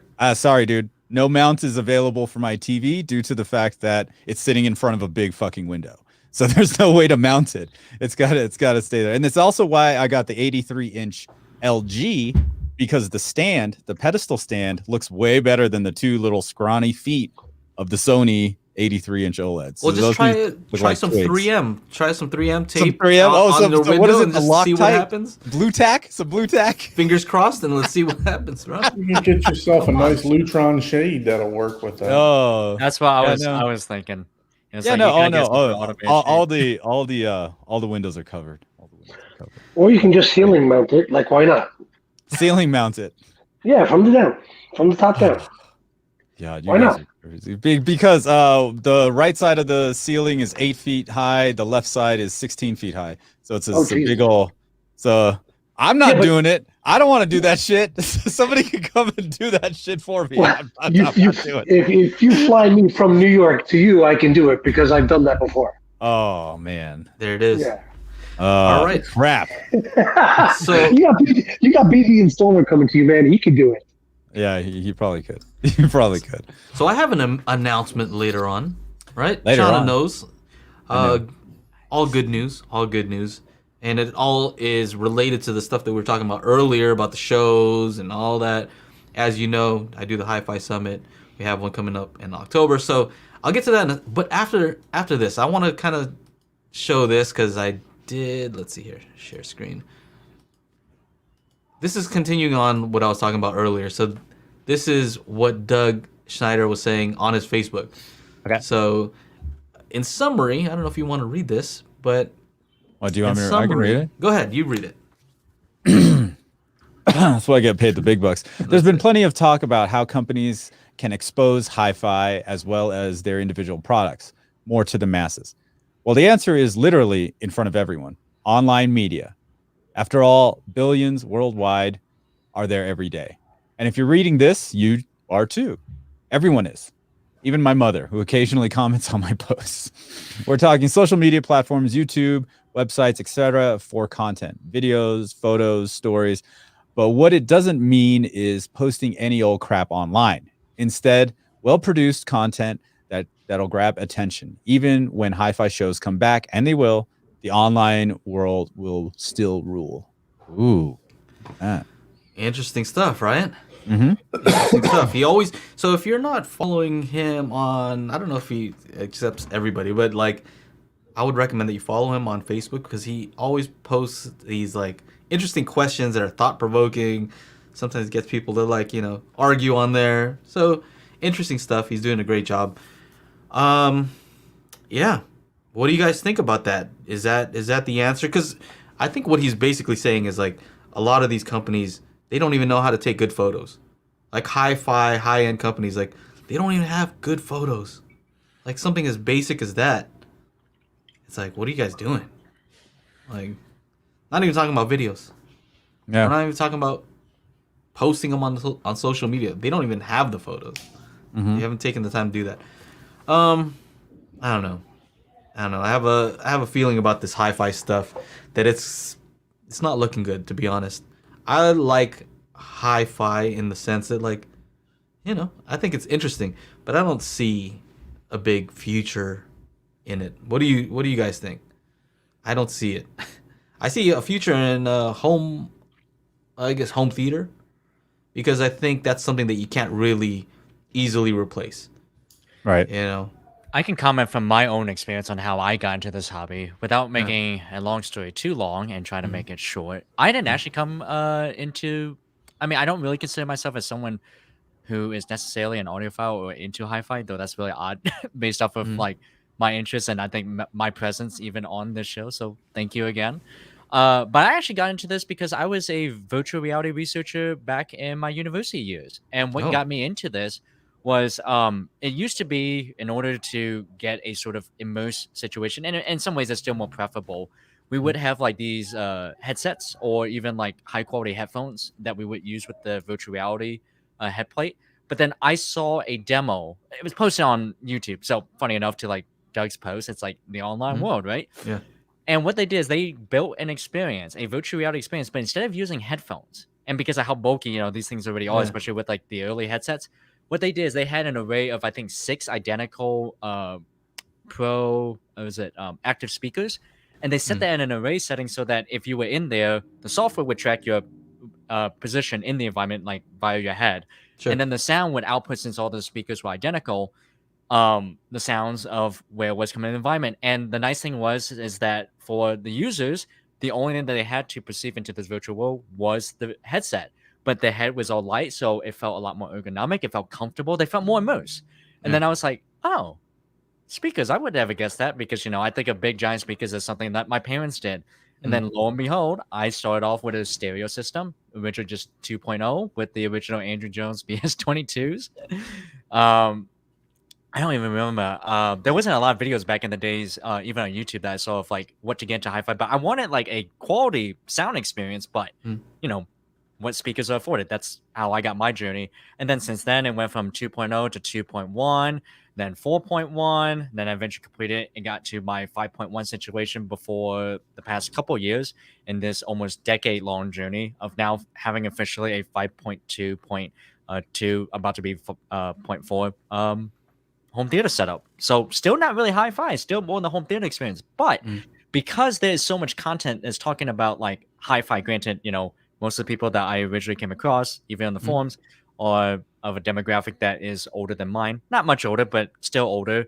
And I was like, I never heard music like this. So I started trying stuff on my home theater system, just, in a standard, and it was magical, to be at the very least. So for me, my avenue into this hobby came from something that is probably much more recent, but it was something that is not greatly known or explored even among like my friends, and it's kind of changing now that they've actually seen my home theater, as well as being introduced to like, hey, give me a song that you've always listened to that you really know, and they listen to it, and then all of a sudden it's like, I've never heard that detail before, and then that was the magic, that was the click that got them a lot more involved and interested to learn more of the hobby, but they're still not hi-fi, but they know what hi-fi is now. Yeah.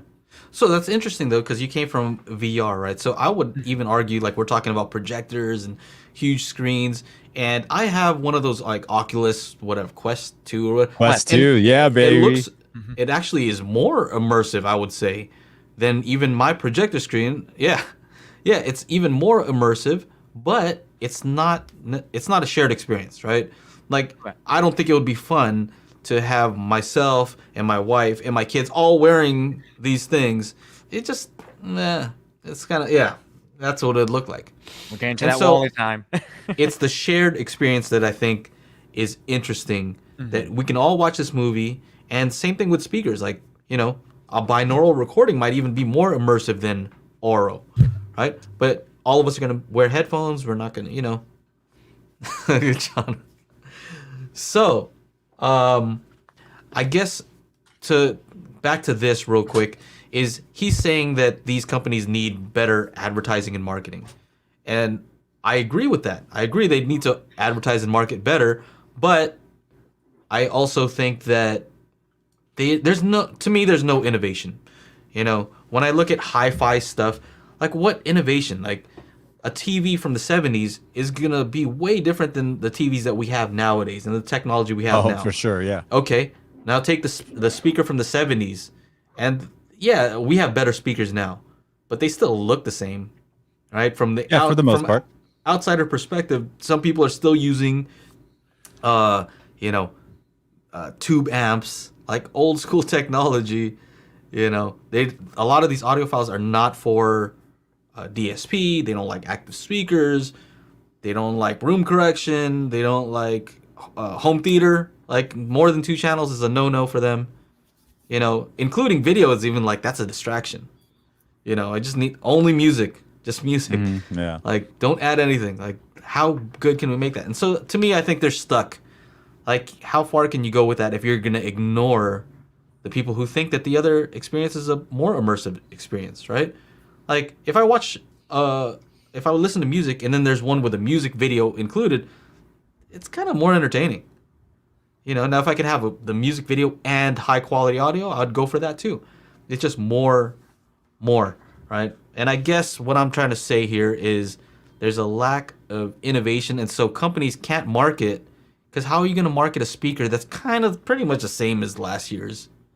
How much can you talk about the new AVR when it's pretty much the same? It looks the same. Now you sound like all those Madden and like FIFA players.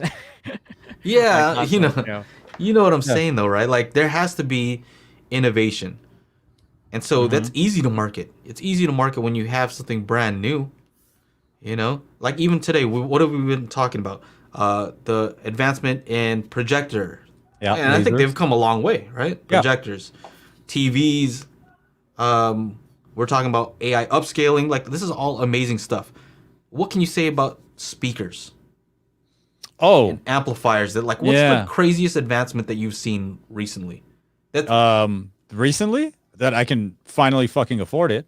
Yeah. Yes. You know what? That's the recent thing that you can afford. That's the recent thing, because now that I'm older and I can, like, budget thousands of dollars for XYZ or ABC, then that's the only thing. The speaker hasn't changed. I changed. Yeah. I changed. I got a better job. I can afford it. You know, I can plan out better. But for the most part, man, like, speaker's a speaker.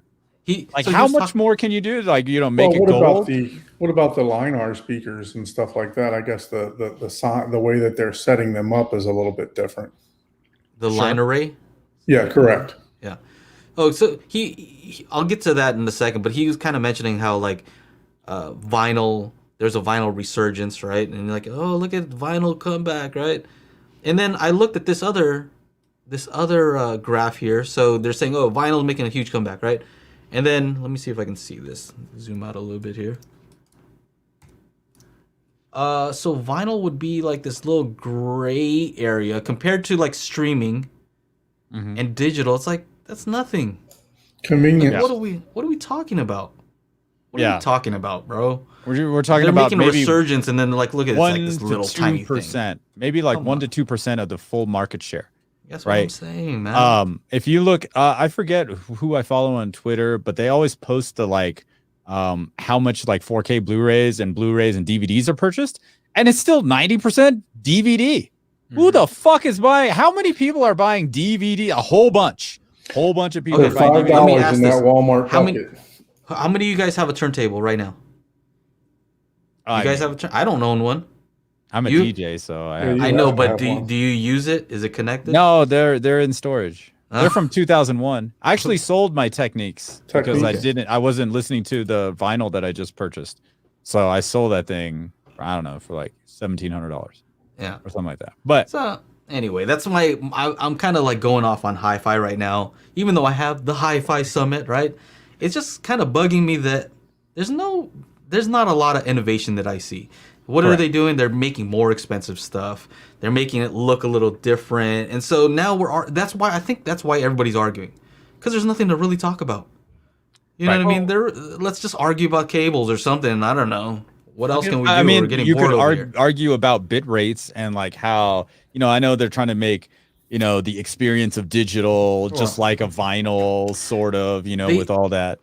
Anytime there's a new technology, it's almost like they don't want it. Yeah. Like, oh, it's new? Nah. Get off my lawn, you damn I don't want kids. that. I don't want that new thing. That's gonna make it worse. I want the old thing. So I think that, to me, there's not a future that I see in that, to be honest. And there's Rock the Geek. He's back. There's no future. I don't see a future in that, right? I don't think marketing's gonna save it. I used to think that. I'm like, you know what? All we need to do is market a little bit better. But what are you gonna market when there's no movement, right? When there's a resistance almost to like advancement.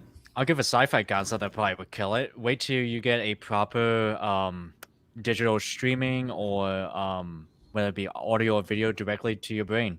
I mean, that's all basically DSP, but just directly to here. So directly to your brain. So you take the room out of the equation. Oh man, right. Straight to the, not even like psychoacoustics, just psycho awareness or linkage, because a lot of what we talk about is possibly, and this is something I've been thinking about, not just for HiFi, but just a lot of technologies that I remember growing up as a kid. Is it the fact that the technology is not innovating, or have we reached the peak of what is the core fundamentals of it, such that the only thing left to essentially market and sell is the experience? Again, like that's a good way to put it. I think what's happening is, let's say Class D, right? Class D is pretty cool. Like, everything's more efficient, runs cooler, but they're like, nah, we want Class A. All right, or tube, right? Like, it's hot. Everything is worse about it, But they don't want to go there. They want to stick with the my old back stuff. could be saved if we moved away from it, but I use it out of the necessariness of both cost affordance of some of those like A and AB amplifiers, as well as I guess just gain like the sheer power rating. But of course, that's a discussion for another time. So yeah, Class D, all these things that I mentioned, right? Class D, active, DSP, all these are things that I think are great advancements, and a lot of audiophiles are just not for it. Not into it. Yeah. They're not into it. They don't want to use look it. at They Rel. think it's bad.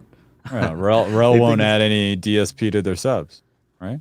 And so now that's an uphill battle when you have new technology and people are against it. These are advancements. And so here's the thing. Here's what I want to say is, I think Thanks, I think what's happening is, let me just think about how to say this properly. I just don't see the advancement. I don't see the advancement in HiFi. And I don't know, where do you go from there? I don't know. The biggest what I mean? advancements I saw recent for HiFi wasn't related to speakers. It was when they started, I think with the Sony TVs that you mentioned, China, where like the panel can actually vibrate. Like, to me, and it's being used as a center channel. Yeah. maybe it's not HiFi sound in terms of like what a traditional speaker can do right now, but that was a pretty big advancement in terms of like lesser product that I need to have, convenient, very built in, and offering an experience that only new technology could bring. So to me, it just almost sounds like we'll reach and I'm totally leveraging off of a comment I saw, an evolutionary step, and it just takes time for us to build towards whatever that might be. And Yeah. Of course, it's going to have some resistance. But the question is, do we want to resist on it, or do we want to become a part of that conversation as it moves forward in that way? I don't know. I guess what I'm just thinking is there are a lot of issues to be resolved, and none of these companies seem to be trying to fix any of the real issues that people have, right? What do people want? They want simplicity. Yep. They like Bluetooth because it's easy, it's battery powered, like they can move around. They like headphones. Like these are all things that they've figured out things for, right? So people don't want to see speakers a lot of times. Yep. Right? They want simplicity. What are these companies doing to address those pain points? Yeah, nothing. Right? Nothing. Absolutely nothing. We have Wi-Fi now, right? We Yeah. have like different things that they can work off of. I think battery technology is getting better. You know, are They they still haven't trying to come move up- in that direction? Not even close, right? Nobody's Look, still really like come out with a truly like wireless solution for your surround speakers, right? I still got to wire that shit up. What Unless if you gotta get had? an One adapter. from SVS. The sound that? house. Doesn't SVS have one? I don't know. I- What if you had like, let's say, two speakers with huge batteries in them, and you had to charge them only like once a year, right? You put them up on your wall; they look like artwork, right? And they're giving you a binaural experience in your room. Let's say, for example, like that would be an advancement. Like you wouldn't even notice that you have speakers. You know, I I'll be guess honest, Joe, there's that's actually something I wanted to try with those. I think Symphonos or whatever. yeah the Symphonist, the IKEA ones. IKEA and Sonos, to be able to put like them to look like art pieces on the side wall, Yeah. and then have like that kind of binaural. Yeah, I think you should do it, and I think you'd probably have like an amazing experience. Like, man, this sounds actually really good. And Sonos does room correction from your phone app. They're wondering why they keep complaining. Hey, Sonos, why do people like the Sonos garbage? Like, because it's actually good. They're doing stuff that you're not yeah. doing, right? Their phone app does room correction, right? Yep. That's why. That's why they're winning, right? Yeah.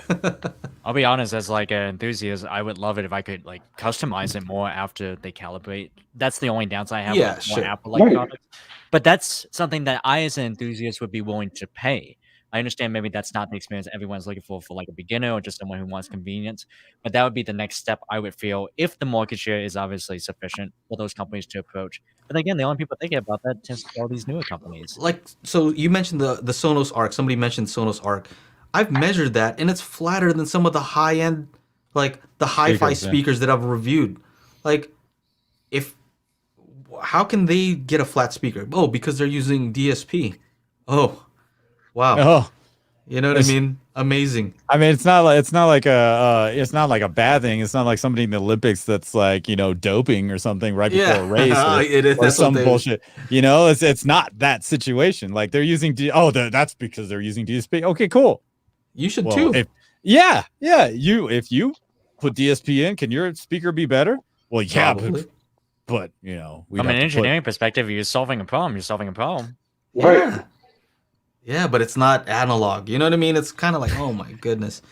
So where do we go from there, right? And so my announcement that I guess you guys will get the exclusive is HiFi Summit, right? HiFi Summit, we have daily HiFi, and we'll stick with HiFi. To me, HiFi means high fidelity. It doesn't have to me, it doesn't necessarily have to be audio.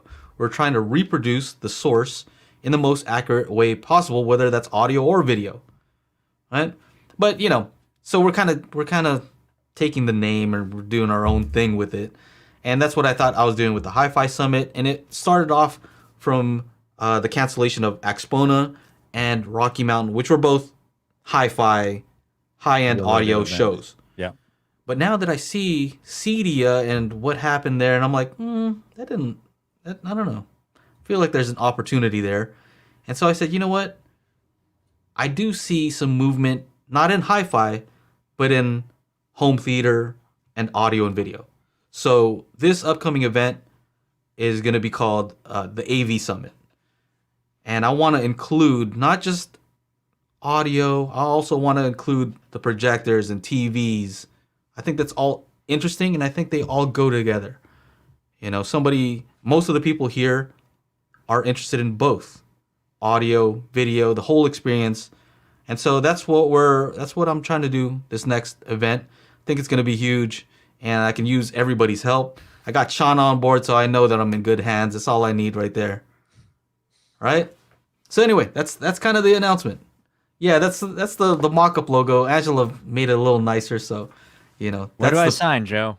Where do you sign up? Yeah, I just need everybody's help, and that's basically what we're gonna do. I want to make the best possible experience. When Doug at Soundstage said that digital and online is where it's at, yeah, I agree with him, right? And he might not agree that what I'm trying to do with the AV Summit is the way to do it. I do.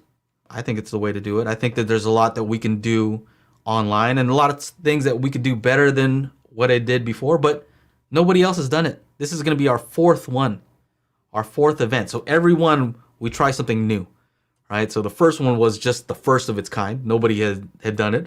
The second time we experimented and did something a little bit different. And every time I think it gets better. The second time we added the Show Us Your Junk, where everybody showed their own systems, right? The next time around. Mm-hmm. This last one we had the Sound Power Hour, where we talked to each company individually. So each time we're innovating and trying something new, and I think we can do it even better this time. Yeah, I think it's gonna be great. The AV Summit. Yeah, it's exciting. Collaboration always makes the best experience, best design.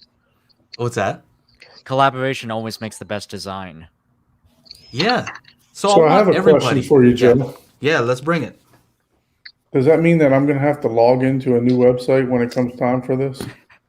Probably. No. Probably. 5. There's going to be 5 new websites, Don. I know, right? Get it. Just like streaming services, you started with like one, which is Netflix. Then you had to move on to like Hulu. Now you got like Disney Plus. Like, yeah, just keep growing it. Now you've got a whole list of apps for all these stupid channels. And now you're like, well, why did I get rid of my DirecTV? Now I'm paying more, especially with my $2,000 a month OnlyFans. Like, what? And they don't even show nothing anymore.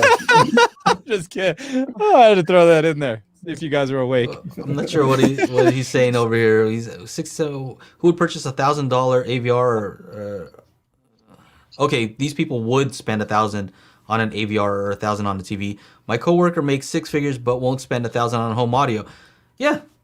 I mean, we are enthusiasts, right? So we don't expect everybody to be into this, but I think when more people see like, oh, okay, you know what? What am I going to spend my money on? I can get a new whatever iPad. You know what I mean? You start looking at the things that they would spend their money on, and I think they're all good purchases. Like those, I would want a new iPad too. You know what's really hot right now? Or are watches, like the 11, 20, $50,000 watches. It's a hot business right now. So maybe that person, Dome Tweeter, they don't want to spend money on that. But they'd rather spend their money on some hot ass watches or something. That's what I'm saying though. That's what I'm saying. So watches are one of those things, right? So a lot of people like Rolex or whatever, but those companies at least know that they're luxury. They're not saying that their stuff is more advanced.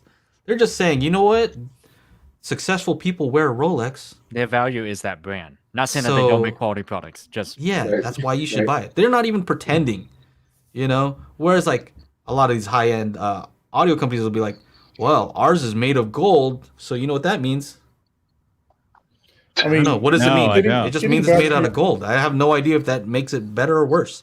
Getting back to your point that we're enthusiasts, I mean, if I sat my wife down in front of a movie, she wouldn't know if it's DVD, Blu-ray, or 4K. She don't care. She don't care if it's in Dolby Atmos. She don't care if it's in Oro 3D. All she wants to do is hear the sound come out of the speaker and not see speakers everywhere. So and that's the truth. And that's you have people to want to be able to more. stream it. They don't care if they're streaming it, as long as it doesn't buffer. That's right. Right, exactly. But they do care when you change the experience and the immersion of the sound. Then they're like, wow, that sounded good. So it's always audio that always changes the AV experience. She can live with or without it, to be honest with you. Yeah, exactly. But anyone we try to win over is always going to be like, all right, they want to spend their money on the TV. And I go, okay, that's good. But audio and the voice of God and all this other stuff, they're going to say, holy crap, what was that? And you go, yeah, that's what I'm trying to tell you about. But it's money though. It's money though. So we Yes. got to be realistic. What I always Right. want to do is I always want to be self-aware. So when we're talking about $3,000 this and $4,000 and $5,000, it's like that is ridiculous, right? You know, you know that we are being ridiculous, right? 100%. 3,000 So- for a receiver. Right. Yep. The hell am I talking about? So I never want to let people think like, oh yeah, you're just poor. No, it's not that. We're just crazy. No. Yeah, we just save up the money for stuff that we We're that just you nuts spend over money here. on going on like a $10,000 vacation. You know, Right. I'm Right. purchasing Instead, it's AB $10,000 speakers. Right. What is this? They spend the money outside, we spend the money inside. I feel another channel is trying to copy your style with the HiFi Summit. What's that? Yeah, that'll happen. Here's here was a good comment from earlier. You know, I like right now how home decor companies are trying to blur the lines between aesthetics and sound through integrating speakers within the home, right? And you know, to like what Don said about what his wife wants, she doesn't want to see the speakers, right? My wife had no choice, because when she came into my apartment the first time, like in 2008 or whatever, she saw a bunch of speakers, a big ass TV and stuff. So it was already there. She just had to deal with it. You know, I had 4 guitars in the corner, you know, all kinds of stuff happening. So I guess it just depends on when you got into this hobby. If you've been doing it for years, they already know to deal with it. If you're trying to get into it now, yeah, you got to hide those speakers. Like that, Mike showed that one video. The speaker was coming down from the ceiling. That shit was That dope. was crazy. I don't give a fuck if they were just all small bookshelves. Like I would They were want that. Kefs. You know? Oh yeah, they're Kefs. Well, I don't really like Kef that much. But anyway, you know, whatever it was cool. And if you can afford to do an install like that, where it's just like it's super clean, nobody knows it's there, and then the speakers are there magically, you know, you press the button, you got it. Awesome. You know? See, here we go. Real quick. We got Snoot saying, all right, amplifiers don't have sound. I think, all right, you know, so we're debating like how much difference does the amplifier make as far as like how much, you know, the sound differences. And so this is like one of those things, like there's so little advancement in amplifier, except for, you know, more power with Class D and all that, that you start arguing these little things. It's like, you know, just get an amp. Just get a powerful enough amp and just, that's it. I mean, Move on. people use the Crown amps. They're fairly cheap amps to power their subs, you know, that are, because it's not really playing anything. It's just pure power. Yeah. You know what? I think this is where people think like, oh, you're killing the fun. You're killing the fun because the fun is like, oh, we want to debate the amplifiers and how they sound. And This all one that. sounds neutral. This one sounds bright with these speakers and Yeah, these they're cables. Like, chocolate. really? Go fuck yourself, man. Like, There's a very fine I'm line. really just so Dang, tired of like hearing that. that. Like, who cares? Who cares? Look, like when that person said to Aaron, "Oh, those clipped speakers are going to be better with the tube amp." Like, no, dude, you just get better speakers, bro. You just get speakers that aren't that clipped. That's what And you you- do. That's what you like. It's not like you don't need to put 10 different things in front of the signal for then it to sound good. You get good sounding speakers to you. And that's the problem, right? So the problem is they're so focused on, All right. oh, you know what? Instead of getting just a decent amp that has, you know, decent specs and all, you know, everything looks good, they're trying to go for these esoteric things. And you know where you could have spent that money? On getting something with a good DSP that's going to actually fix issues that you'll really hear. or a You know what I watch. mean? Or get better speakers. You know what I mean? Like they're focusing on so many things that don't matter. Oh, I just have I'm a quick, tired. I'm tired of it. comment, Joe.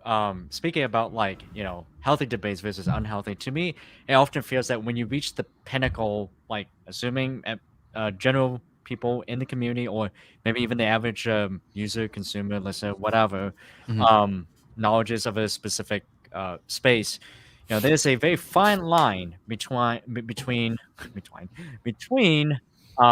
enthusiasts and high, you know, level of knowledge types of debate and fandom. And Yeah. I often feel like the thing that irks me, you know, I'll give an example of something that's totally a tangent from this, but related. I'm into Star Wars for a mirror reason, both from a cinematic view, both from like prop making, a variety of reasons. But in that, there are discussions that I've seen that have been really interesting, really helpful to like my own life, both as myself as well as creatively at my profession. And I've also seen other arguments that have devolved into like, why are you even talking about this? This has nothing to do beyond maybe like your preference, and you're arguing a fine line just because you feel a little bit at odds as someone prefers something different. And it's like understanding that and knowing when to give or when to just, more importantly, not even give, like just not to care. That's something I feel that at least within the online community, we're not always the best at pulling or reining those behaviors or those mindset in, and it's just easy just to react. Yeah. Well, I think people just like to argue sometimes. They want to show that they're correct, and they want to argue about something. Like my family. they want to talk about something, and it's just, man, they're just so caught up instead of going for things that would actually make a difference. They're so caught up on other crap. You know what I mean? If I want to make a hierarchy of like, you know what, focus on good speakers. Make sure that you have a good DSP. Make sure you're not placing it in silly places in your room. Your setup. Make sure you get some subs. Do these things that actually make a difference. Like your room matters more than the speakers.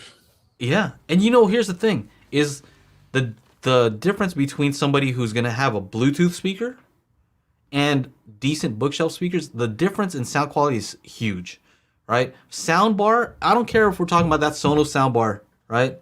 From that to like a decent AVR and bookshelf and like some subs, it's not even close. It's not even close. And I've reviewed some pretty expensive soundbars. And so that's my issue. My issue is that there's a big discrepancy between the quality of what most consumers are buying right now, which is either a soundbar or most cases just their TV speakers, and the stuff that's way better. Right, and so I think we need to convince those people to up their definition of better or good. Right, They right. need And to I mean, up that definition. We did have this whole COVID situation, in a lot of the lockdowns, and more people are like investing in better audio because they're probably just like, oh, we'll just watch some TV. Oh, I'll watch YouTube on my TV or whatever on their TV, and they're like, man, this sucks. Like, how do I get this? Yeah, how do I get this, better? And then we have movie theaters closing down, and we've had direct to stream movie releases, everything going to a point where it's better to have better equipment in your home, right? And I think more and more people, because of last year, have definitely experienced this and understand it a little bit better, but it's still not to the like scale that, it's largely accepted. I mean, you have to be a true enthusiast for this hobby. If you think about it, and Shauna, I know you and Joe are in your home theaters all the time because you do your channel and everything else. And I just do. It's my living room, dude. It's not like I'm there. All the fucking puppies are in there listening to shit, dude. My puppies love to sit there and watch TV with me. I got. What I'm trying to get at is watching TV with me. It's great. How much money does it take to get for you to have a decent home theater, and how often are you going to use it? To some people, we get back to the diminishing returns. Do I want to spend $5,000 on an AV receiver, speakers, the whole setup, or do I just want to use my TV speakers and put a cheap Blu-ray player in there? How many people are going to buy a nice like Sony OLED and not upgrade the speakers though? That's what kills me. It's like, it's so not funny. like you're going the cheap of the cheap. You know what I mean? You're getting something nice. No, totally. Let's go. And I watched like some of these reviews, and I've even like people have like even have asked on my TV reviews, well, what about the sound? the sound? The fuck out of here.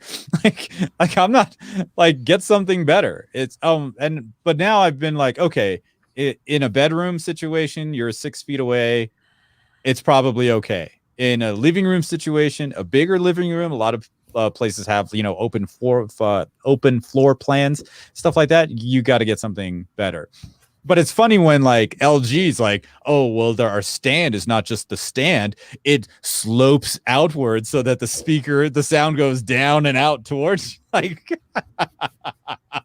I just want to laugh.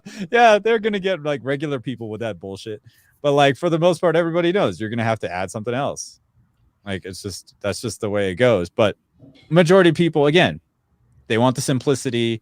They don't want wires. They don't want to have to call somebody to install it. They don't want to have multiple remote controls. My buddy Ollie from college, I gave him the pair of the RP 600Ms. Right, I gave it to him after I was done with the review, and he told him to get a Denon 2600 or whatever, something small. And he's just like, he comes home, he's like, dude, I don't know what my kid did. He pressed some buttons on the remote, and now like it sounds like ass. And there's also that.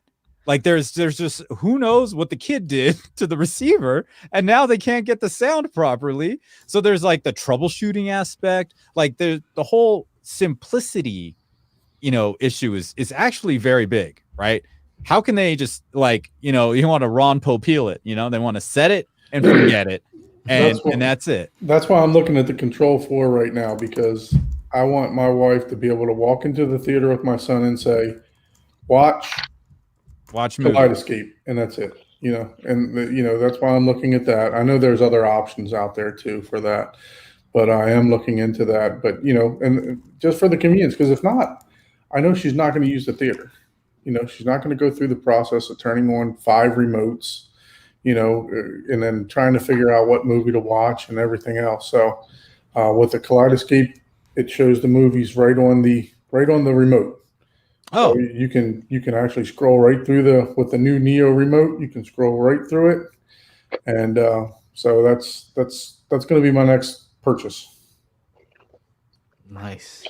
Yeah. Well, that's the thing that's annoying right now, because ever since Logitech dropped out with their harmonies, this new company that I've seen online on Facebook and Instagram, and it's this company called Sofa Baton, and it looks, and I'm like, oh my god, and it looks like a knockoff Harmony. It looks like it has almost the same exact interface, but I go, yeah.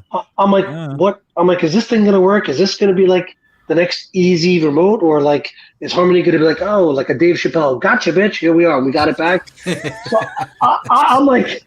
So I'm like, come on, man, everyone really wants Harmony to come back, but I'm like, the closest thing I've seen is this Sofa Baton, and I don't trust it because I don't know anything about them. They sent me a remote to review.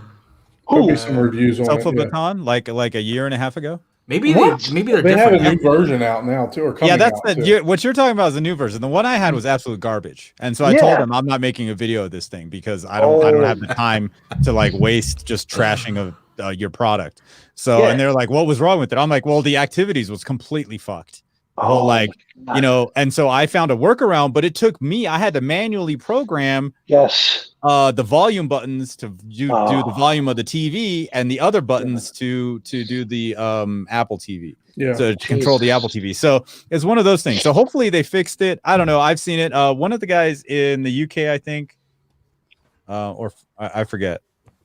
He said he got it, but he doesn't know, or he bought it on their Kickstarter or whatever. Yeah, so it's for it. it's still going to take like a while to get there.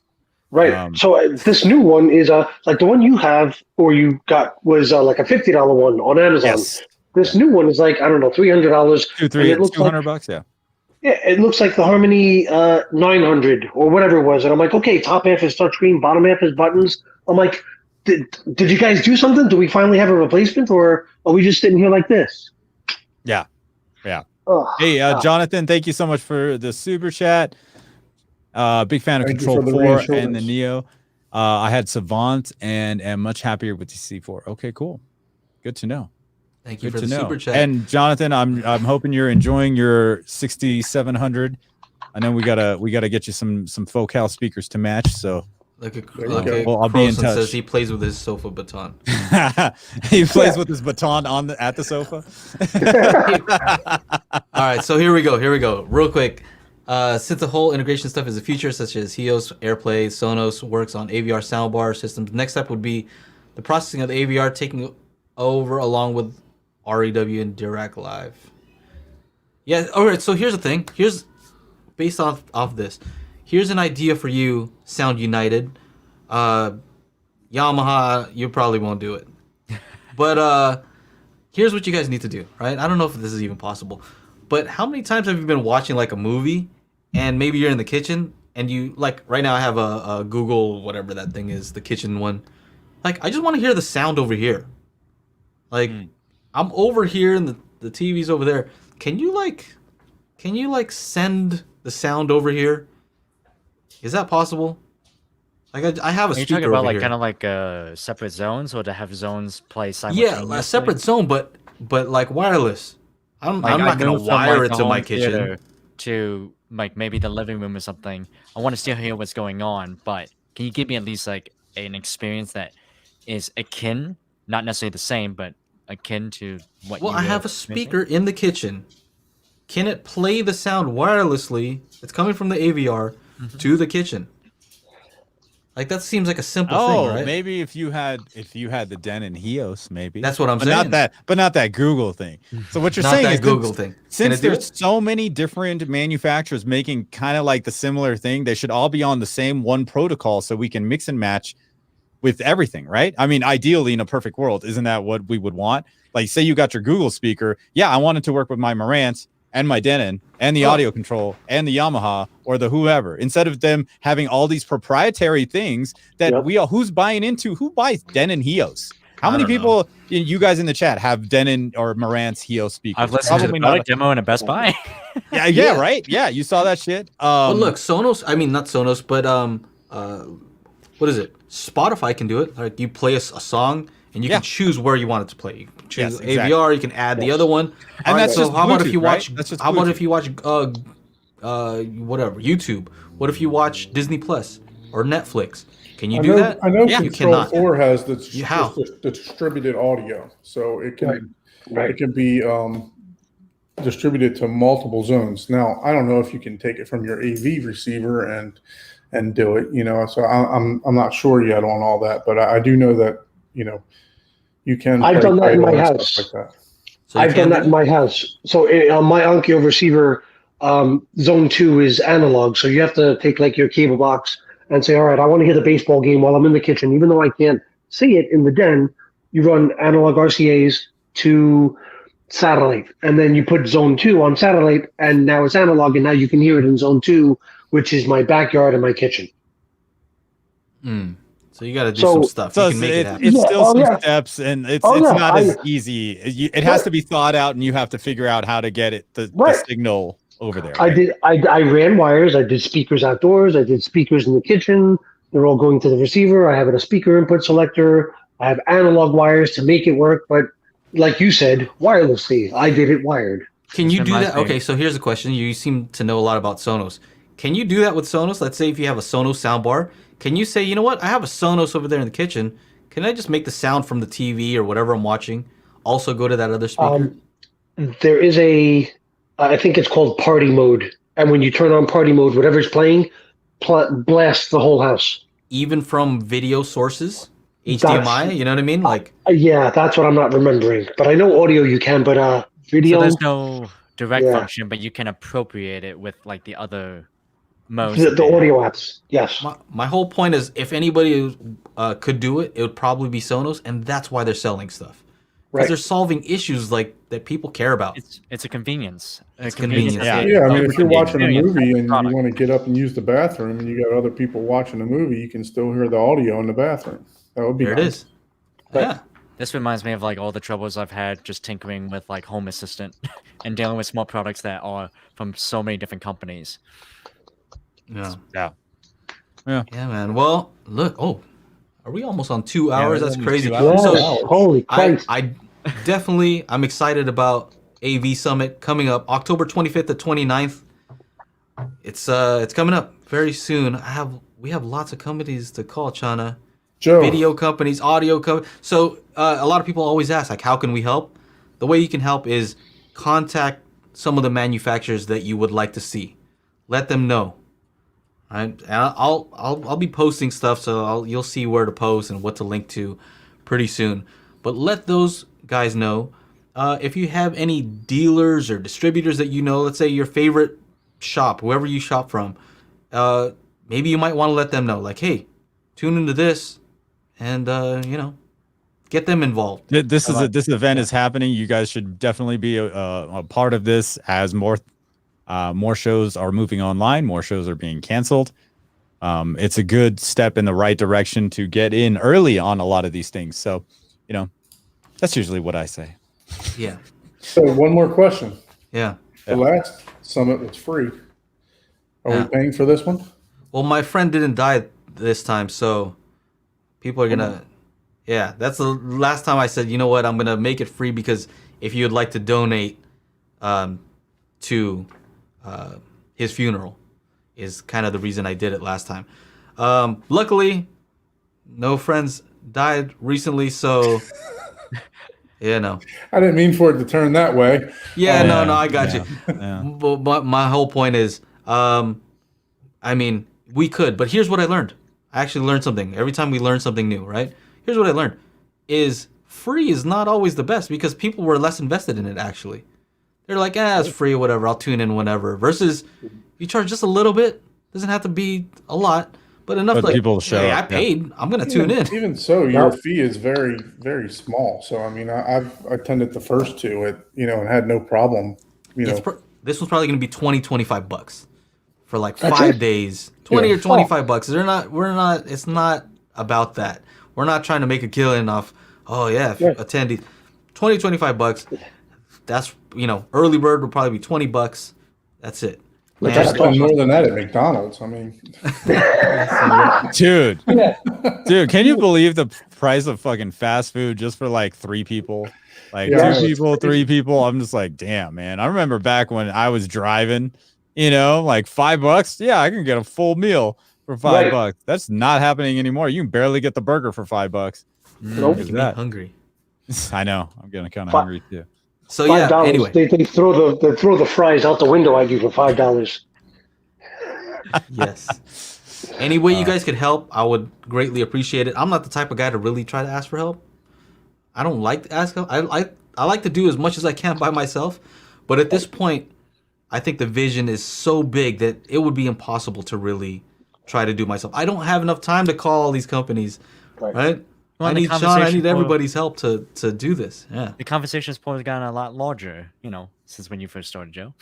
Yeah, I think I did a pretty good job, at least showing that it can work. I just the $20 alone is worth the after hours or after show. I mean, Thank you. that's where I had the most fun. Yes, I like all the content of but just getting to know everybody and the camaraderie between our group of enthusiasts that we have. It's really enjoyable to me. And I do like the presenters.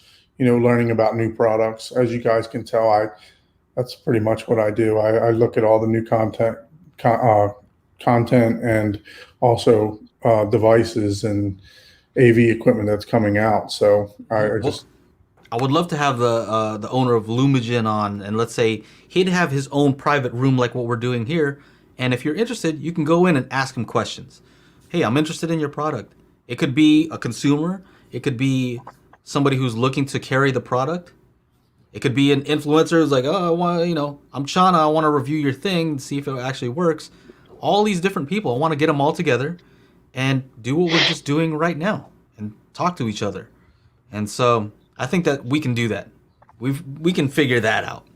It's not a mystery as far as how to do that. So that's what we're looking to do, but all simultaneously. So imagine all these companies. You have Lumigen over here. You might be like, hey, you know what? I'm interested in buying this new JVC. All right, well, JVC's over here. All at the same time. It's like, oh man, who am I going to talk to right now? Right. Right? I want it to be like that. I want you to feel like, oh man, there's so much to do right now. Where am I going to go? When you go to one of these actual summits or shows, you look at the map and you're like, okay, there's JVC. I'm going there first. And then, you kind of map where you're going. That's a great idea, actually. And the thing is, now I got to convince all these companies that it's something that they should do.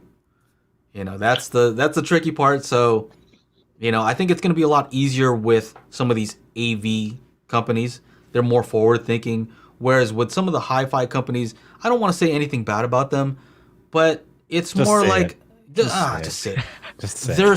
They don't even have, dude. They don't even have you want me to Instagram say accounts. it? They don't even have YouTube channels. They don't even. Some of them don't have websites. It's like, how can you even benefit from what I'm trying to do? I'm gonna link to what? You don't have a website? Oh, you have an email? All right, I'll link to your email. Like they're not prepared to take advantage of what we're doing, right? And so that's the issue. It's like, oh, you know what? I can drive traffic to you. They're like, well, everything goes through my dealers over here. I'm like, okay, well, I don't know what to tell you then. Well, would your dealers like to access another pool of potential customers? That's right. That's right. So there's always a way. There's always a way to do it. But I think it was just they weren't set up. Their mindset wasn't on that. They're used to just going to a show, setting up their speakers, talking to some people. And so when I showed them something new or a new way to do it, they're just like, I don't know that. Oh, I have to take a picture. We got to make a video. Oh my god! And I don't know how to do that. I like Snoot's comment. Just guarantee that at least one sale of their products is done. I'm a thumbs up to you, Juan. I like this idea here. Maybe in a future one, because that's a little bit more. Yeah, we just need to get companies right now. But a masterclass would be awesome. Yeah, I think that would be great. Mm-hmm. And the whole thing is, it has to be fun, right? If none of it is fun, if it's not enjoyable, I don't want to do it either, right? Yeah. And I think that's the key thing that's missing from a lot of these companies. A lot of these guys are trying to do something similar. Like, where's the fun part? Right. Is it exciting? Is everybody having a great time? Are the people like watching? Are they engaged? Are they laughing? I don't know. I don't know that they are. But hopefully, you guys out there are enjoying yourselves. I mean, you have been with us for the past 2 hours, so maybe include some of your backstage, footage. Like how after the presentation or whatever, everybody goes in and asks the questions. Maybe include some of that in some future videos. That's just a suggestion. And the promo stuff. Yep. Yeah, you know what? I do have a short. So all right, so here we go. I'm gonna just say a lot of the stuff that we're gonna do. I'm partnering up with Sonic Presence. So Sonic Presence, they do the binaural mics. Do you guys remember that presentation they did? Remember the helicopters? The helicopter like flying around and stuff. All right, so partnering up with them to provide mics to any company who wants to exhibit and show their stuff.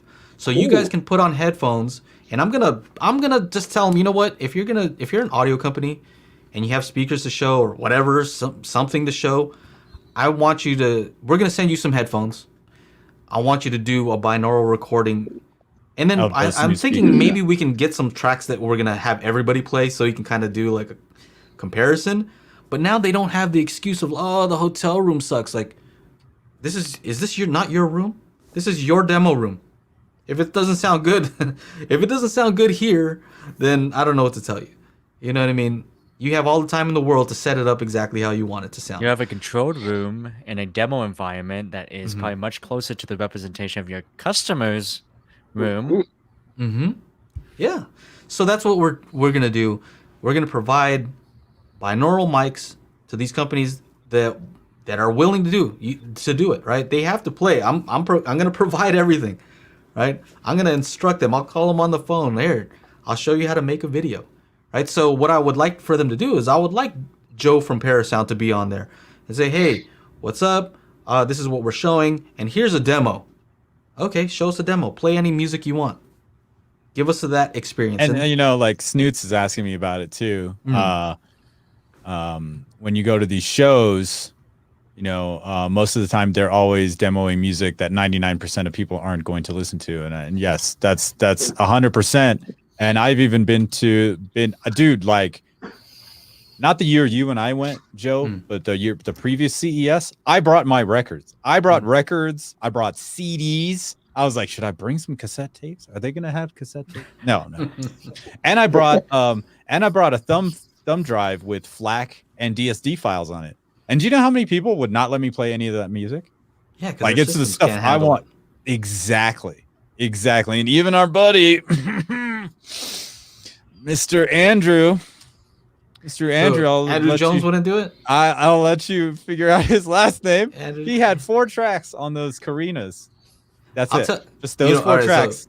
To be fair, a lot of times people will want to play their stuff, and it clears the room because their music sucks. Oh, for sure. Their music sucks. They'll be like, "Can you play this?" And like, everybody's like, "This is garbage." But we're talking about me here. But we're talking about me here. So the I know, music they isn't gonna should be, know. It's not going to be garbage.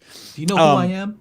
But Techno it's just so funny, you know, and how they just won't do it. And like I was just like, oh, waiting to hear some of these speakers. I don't know. This guy was touting it was like some $250,000 setup, like all electronics and the speakers. I was like, cool. Can I play? You got a CD player there? Here, let's play this Florence and the Machine.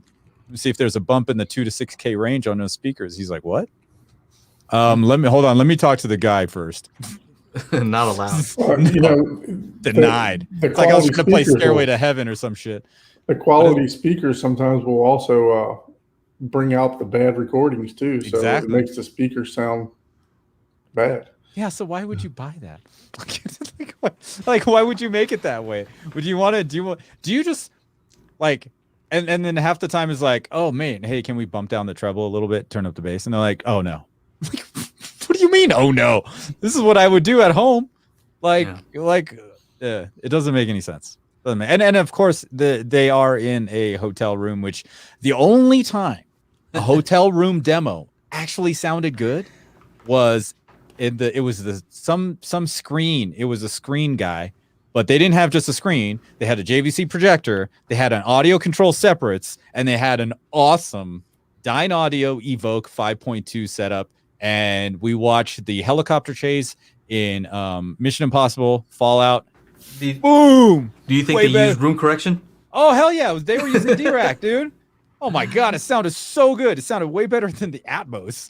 That's Just in that 5.2, it sounded 3-dimensional, and there was literally I gotta give it it's gotta be just the room correction, because I know those hotels sound like ass. Those hotel rooms sound like ass. I went to Exponent like 3 years ago, and the best room was the Sonus Faber room. But it wasn't. It was like it was a huge room. It wasn't like a regular hotel room. But yeah. They always get the big room.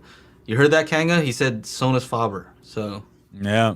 Derek says, "Can I play some Too Short?" You know what's funny? Yes, sir. I played some Cardi B. You know, and there's all kinds of bad words in that. So like, there were just people are just like looking at each other. I was just like, and I was just jamming. You know what we should do for the AV Summit is like make it so like you can do a super chat, and if you super chat, you can play any song you want. Well, it's got to be high. I think Joking. Joe, if you want, we should just come up with like 5 tracks that all the companies have to play and record on those speakers, so then people can hear the same tracks across all those speakers. You know? Yeah, they gotta play these, and if you can't, then like something with some crazy bass, something with like too much treble. Yeah, something like with a stress test, huh? Yeah. Put some Florence Machine or what is it, Kings of Leon? You know, they got that like a crazy sparkle in the 2 to 4K range. So we'll talk it out in the after show, because my patrons, you guys are like, this is the team. This is the core. You know, we got our daily hi-fi guys, but then our team is back here, and you know, I take your advice seriously, because you know, if you're paying to be part of the daily hi-fi, that means that you care about this stuff enough. You're not just like I'm browsing through YouTube or whatever. So I value what you have to say. Let's get to it. Let's get over there. We're at 2 hours already. All right. Let's go. I want to hear what Kanga has to say. I miss these guys. Thank you guys again for having me on. I really appreciate the invite. Thank you so much. Yeah, me too. It's been a pleasure. Thank you. Same. Good. Thank you. No problem, Thank you, guys. All right. That's it. Kanga, we're gonna use something that's not gonna have any copyright issues, so don't worry about that. No issues. But yes, if you guys want to check out and become a patron so that you can get to the backstage after show style situation that Joe was just talking about, go to patreon.com/dailyhifi and become a patron there. I believe you've already posted links to the video chat, the VIP chat, over there on Patreon. And for those of you that aren't, you should think about Definitely join. It's a good experience. Join up. You get to troll. Exclusive. We talk about you get to find out what kind of crazy shit I'm into for the last couple of weeks, and all the audio video stuff as well. Anyway, Thank you guys for hanging out. This is the Daily Hi-Fi Podcast. We do this every Monday, 4 p.m. Pacific Standard Time. Thanks to our exclusive panel of patron supporters. Yep, tell everybody. You Don, can PayPal me Rocket that $20. Don, the Double D over there. And on behalf of myself and Joe, thank you guys, and we'll see you next time. Peace. See ya. Peace.